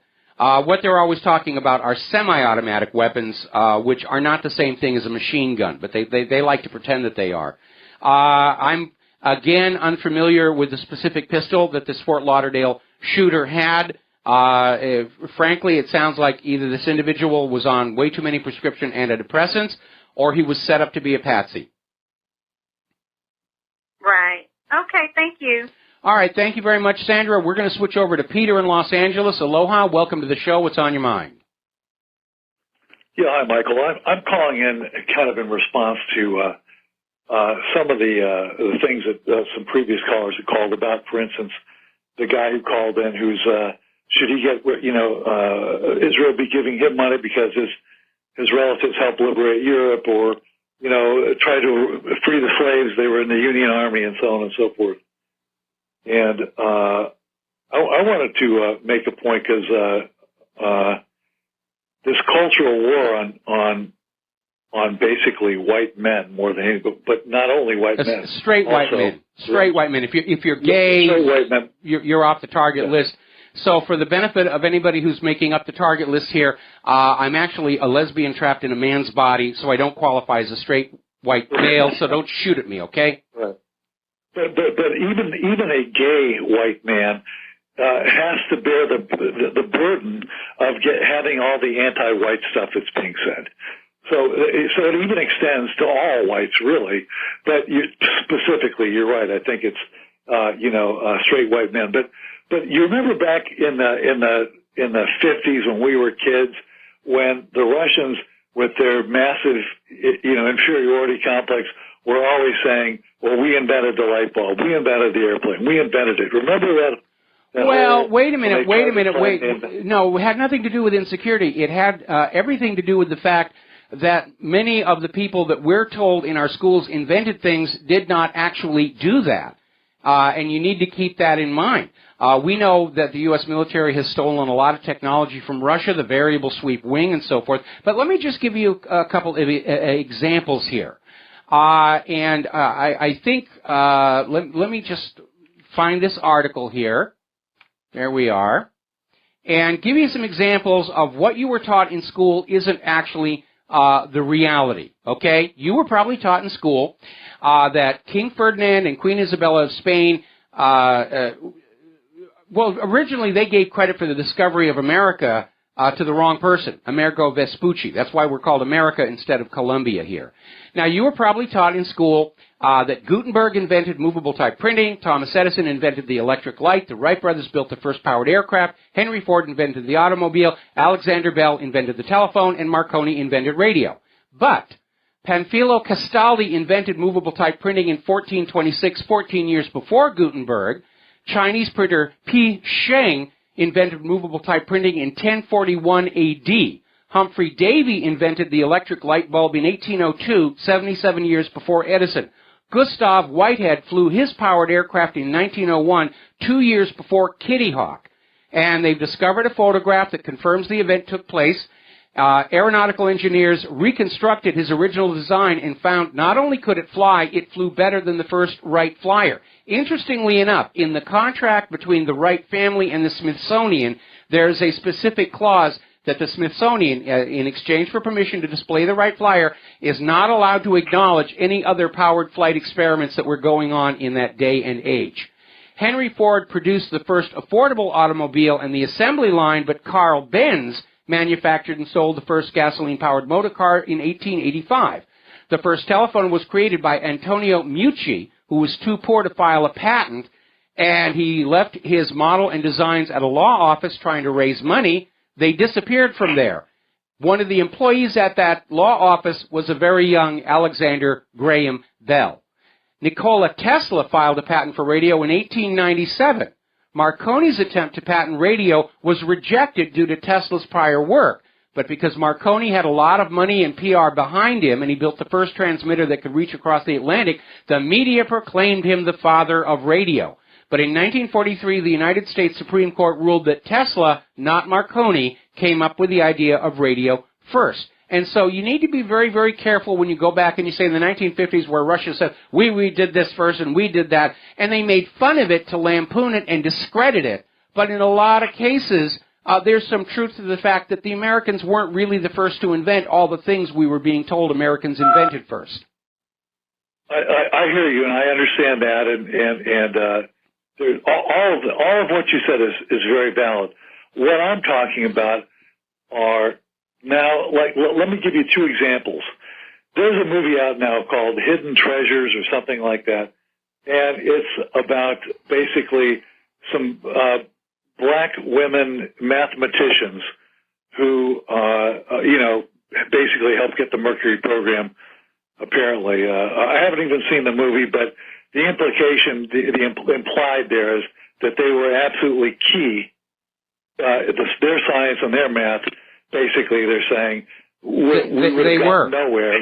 They were. They were key. They were absolutely critical. Right? There's something you need to remember about the Mercury spacecraft. First of all, there were no onboard computers on the Mercury spacecraft. The Mercury spacecraft launch was controlled by telemetry from the ground, where they had a big tape machine where all the instructions were recorded on it, and it was broadcast to the Atlas and Mercury during that launch phase. That's why when you look back at the videos of the Mercury launches, the first thing they say after ignition is the clock is running. Because what they're talking about is that master clock, the timeline, where from the ground the missile is being told to execute the roll program, then the pitch program, and then so forth on and so forth into space. The first onboard flight computer didn't come along until Project Gemini. And so in order to make that tape on that machine, that's where these women came in, because they were literally calculating trajectories and where that Atlas was going to go when the instruction said, move this or that rocket engine. Anyway, we've got to take a break for commercial. Only them? Well, they had a lot of help, but, they were definitely a big part of it. I'll tell you what, when we come back, I'll explain why they were there. We'll be right back. Aloha, welcome back to the show. We're talking with Peter in Los Angeles. We're talking about the movie Hidden Treasures, I think it's called, about the many women who were involved in doing the math work. They actually called them computers. Okay, and the reason they were there goes all the way back to World War II, and we've all seen the poster of Rosie the Riveter, how all the eligible young men were serving in uniform in combat, and the jobs they had left behind were being filled by women. And it wasn't just assembling weapons and airplanes, there were also engineering jobs. Now, this was in the very early days of the NACA, which eventually became NASA. And when they started getting the rocket components back from Germany, they needed people who were going to be able to do the calculations to figure out what these were doing. Because there were, again, no onboard computers. In fact, von Braun's design of the V2 was absolutely brilliant because all of its ability to autocorrect its trajectory was built in hardware, gyros and links and everything going to the monkey rudders and actuators. And so these women got in, and it was a job that normally would have been taken by a man. And as NACA grew and the development of the V2 became the development of the Juno and eventually the Redstone, these women had grown up with the program. It would have been silly to let them go. So when Mercury came along, they were still in those positions, and they were absolutely critical to figuring out the mathematics of getting into orbit, or suborbit, as it were. And we're used to having computers everywhere in our coffee makers and everything, but back then computers were very rare, very expensive. The chip at the heart of the original IBM PC and the Apple II, the 8080, was a microchip implementation of a computer called, if I recall correctly, the IBM 7093 real-time data processor, which is what the early NACA and NASA were dealing with when they finally started getting computers. The thing took up a whole room, and then it got put down onto the chip, and that was part of the technological fallout from that whole Apollo thing. But back then, calculators basically could add, subtract, multiply, and divide. Frieden came out with a square root calculator, but rather late in the game. Basically, they did everything on these things, slide rules.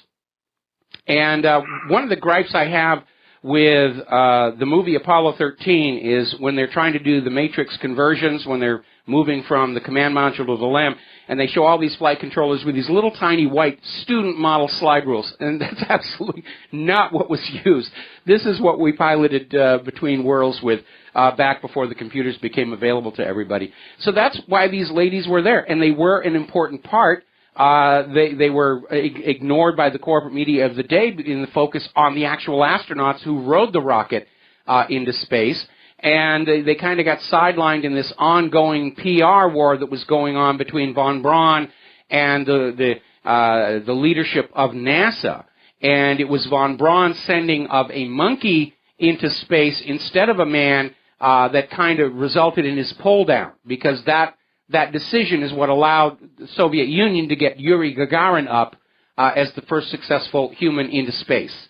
And so Von Braun kind of got taken down a notch, and then they were off and running. But yeah, those ladies were really there.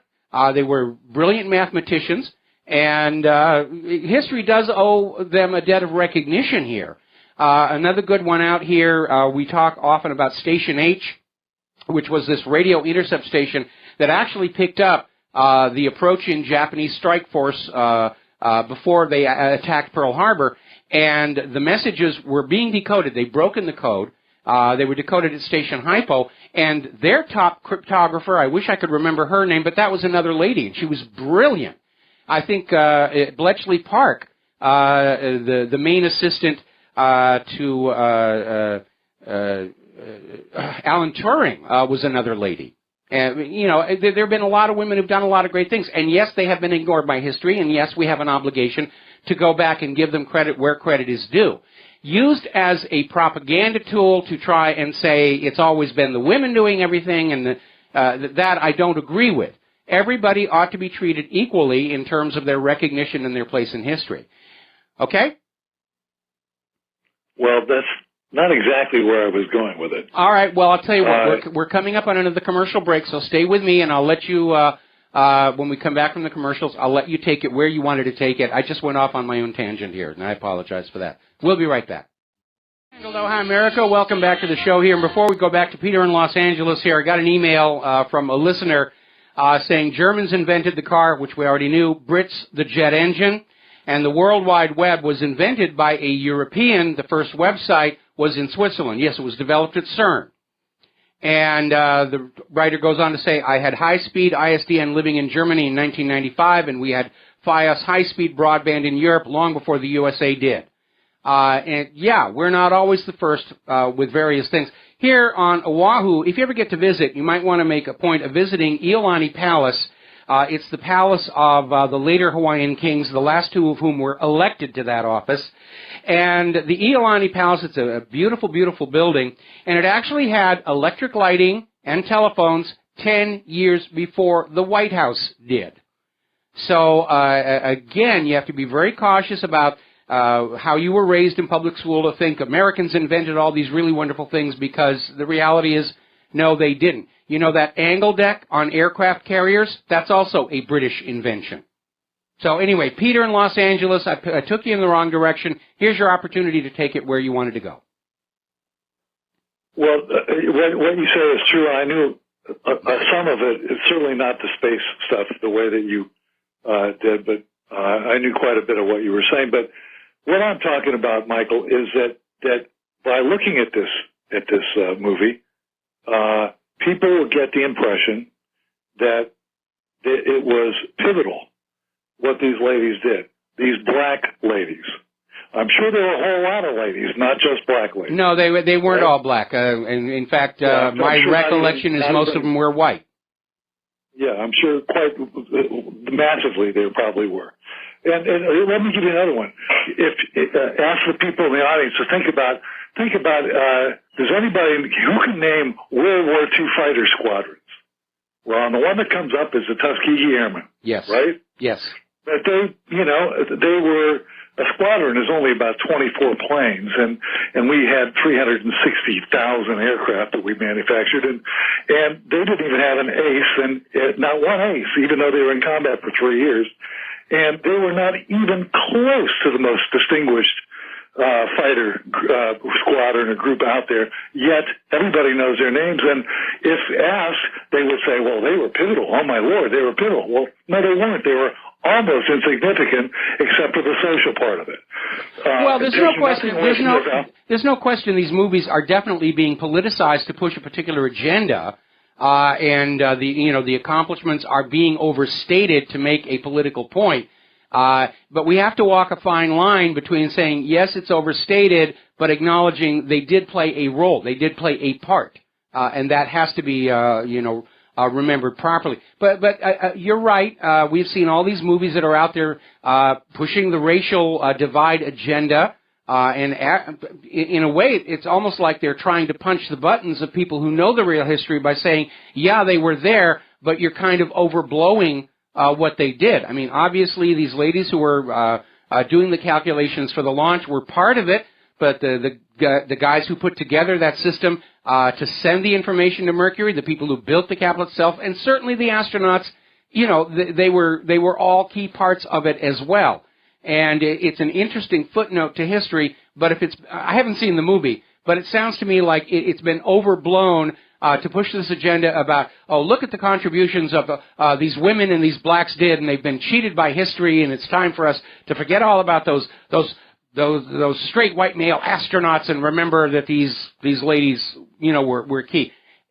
Technically, if you think about it, everybody who's on a space mission is key for one reason or another. There's the later NASA with all the global warming stuff was a lot of feather bedding, but certainly on those early missions, everybody who was there had a very important job to do, and if they didn't do it right, the range safety officer got to do his job.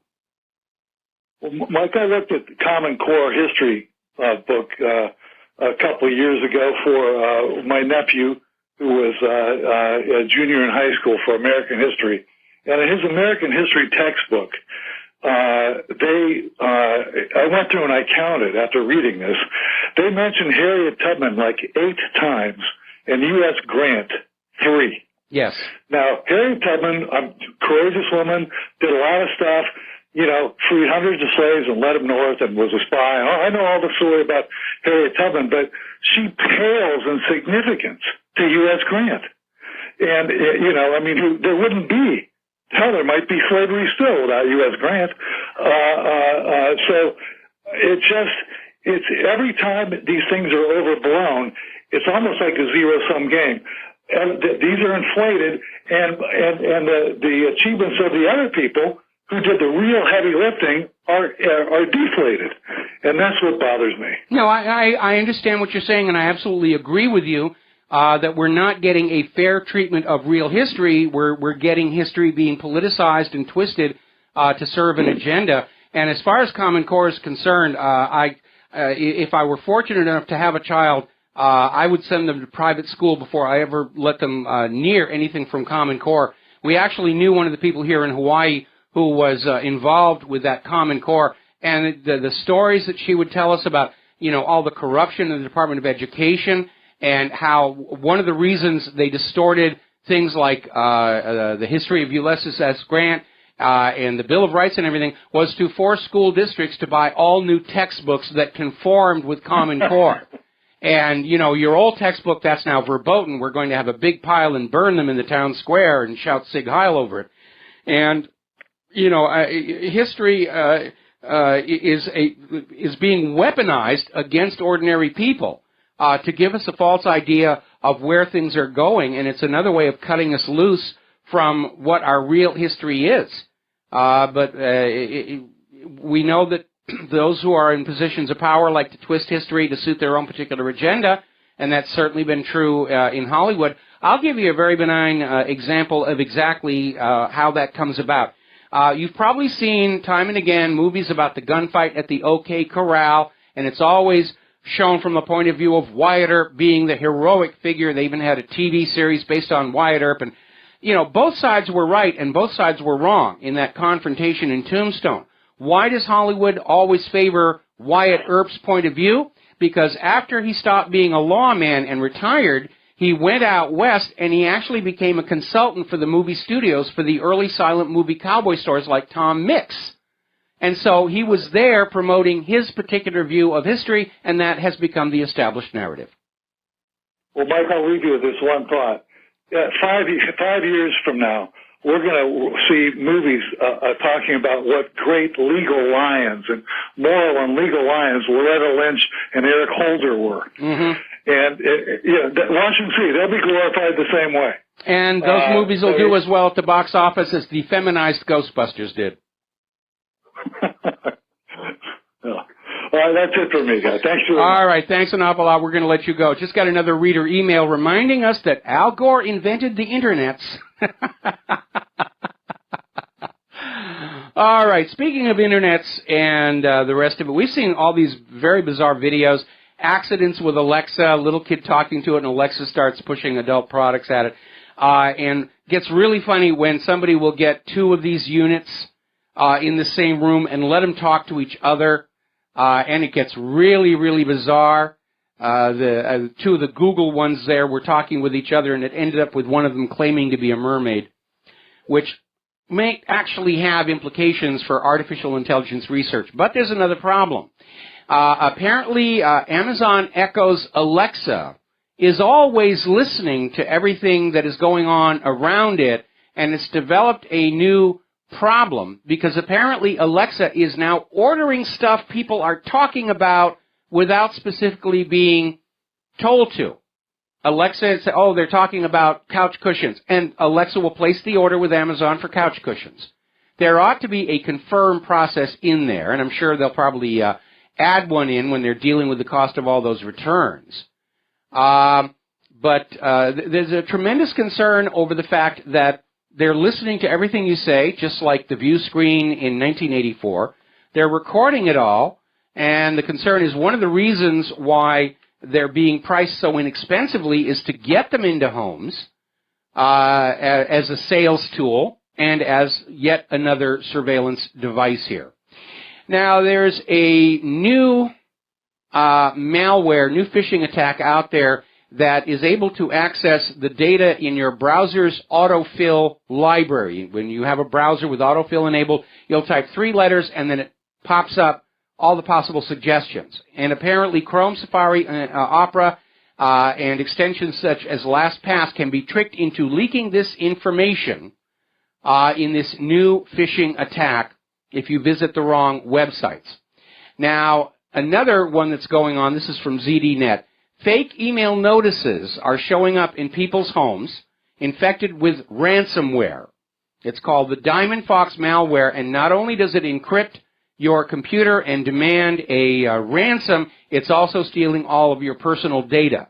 Now, it arrives at point 2 specific emails. One claims to be from the Federal Trade Commission, saying your company is under investigation for violating the Consumer Credit Protection Act. The other one claims to be a notice from a court saying that you've used illegal software and you must attend trial. And scare tactics like this are designed to get people to click the link as quickly as possible without pause, and they get a downloadable zip file disguised as a PDF document. And another reminder, turn off macros and automatic whatevers for all of your software. In fact, at this point, I think anybody still using Microsoft Office is just waiting to be attacked. You need to go on out and use OpenOffice, which does pretty much everything you need to do in an Office suite, but it doesn't have macros. It doesn't accept these Windows format documents. They have to be imported, and during the import, macros and things are deleted.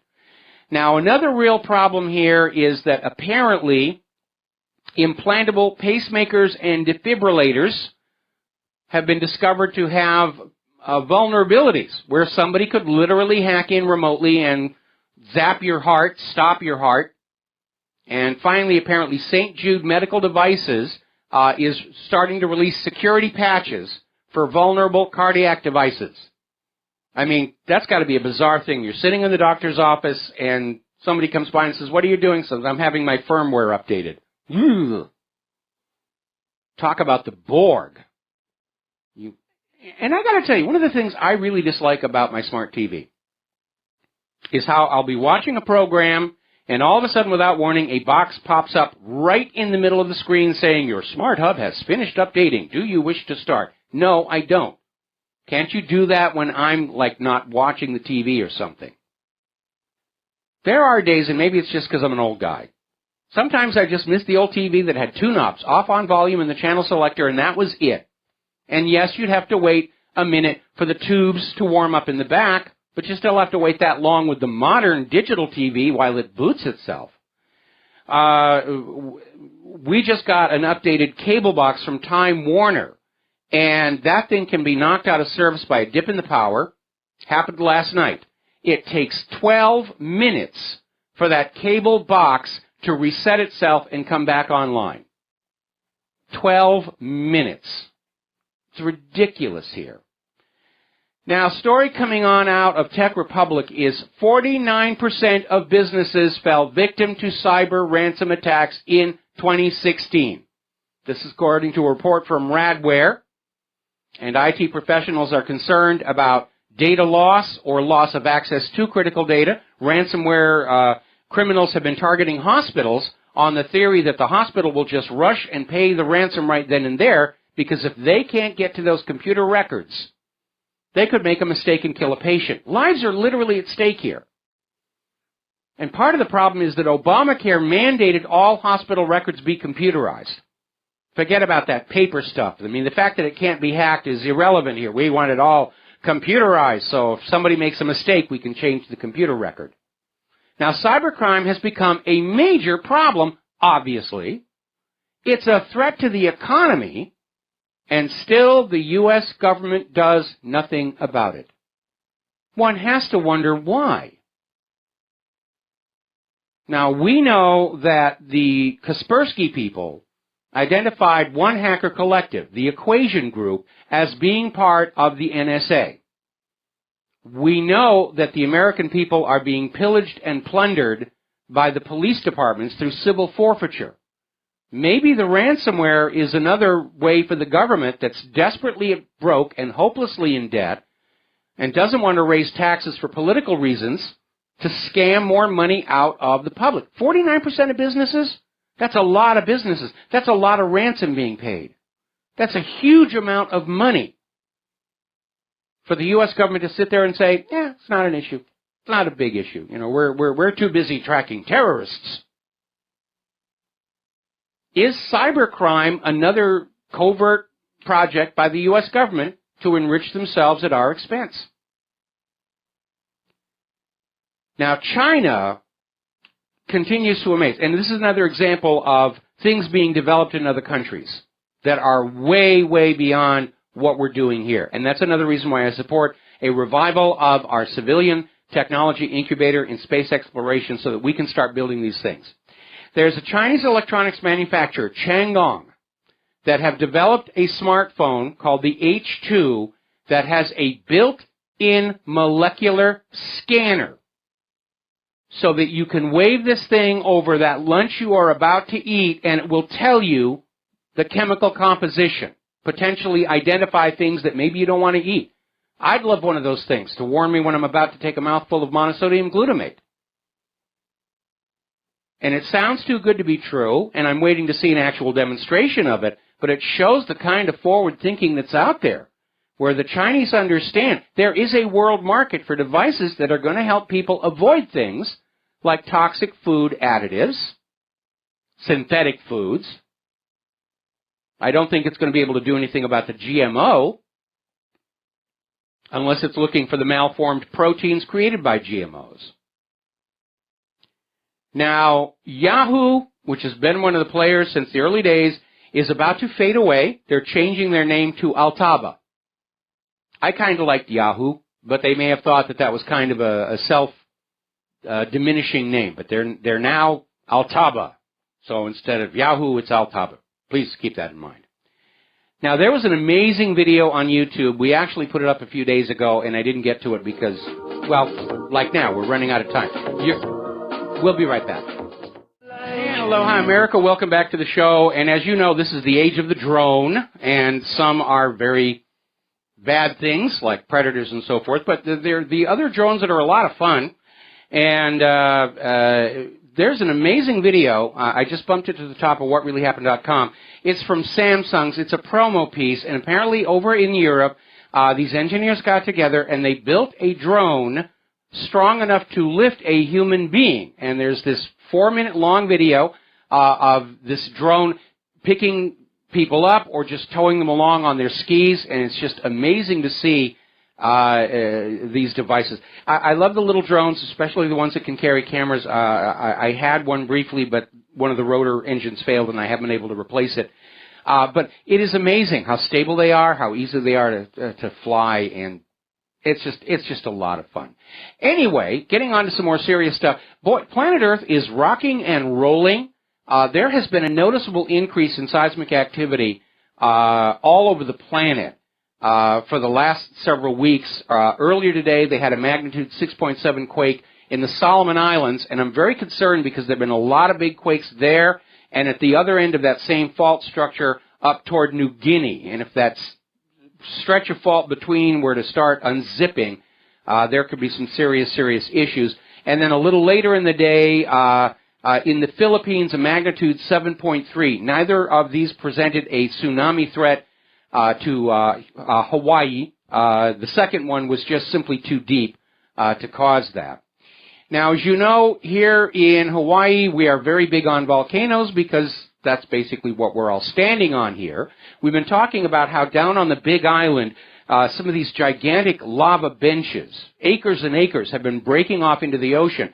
And in so doing, they have exposed a phenomenon called a lava tube, which is the name implies, a tube through the rock lava is flowing through. And with the clean break, these lava tubes are now producing what is called a lava fire hose, where you literally see a stream of lava flying out into the air and then arcing down into the ocean. And so it's quite amazing to see. And if you are on the Big Island, there are a lot of ancient lava tubes which are now cool that you can explore in. And the ancient Hawaiians used to use them as tunnels to get around, often without being seen. Meanwhile, over in Italy, there's concern over Campi Flegrei. It's one of the world's most dangerous supervolcanoes, and it's very, very close to Naples. And if you look at that area in Google Earth, you will see there's a lot of craters there. And underneath all of these small craters is this supervolcano. And scientists are now concerned it seems to have reached the critical phase and could erupt. They're not saying when. Might not happen in our lifetime, but there's a serious problem there. And they're predicting that this will put more than 1,000 cubic kilometers of mass into the atmosphere. This is in contrast to like Krakatoa in 1883 that erupted 30 cubic kilometers of ejecta. And of course, we still got that big supervolcano underneath Yellowstone that we got to keep an eye on. Okay, there's the music. Time for me to get out of here and get something useful done with the rest of the day.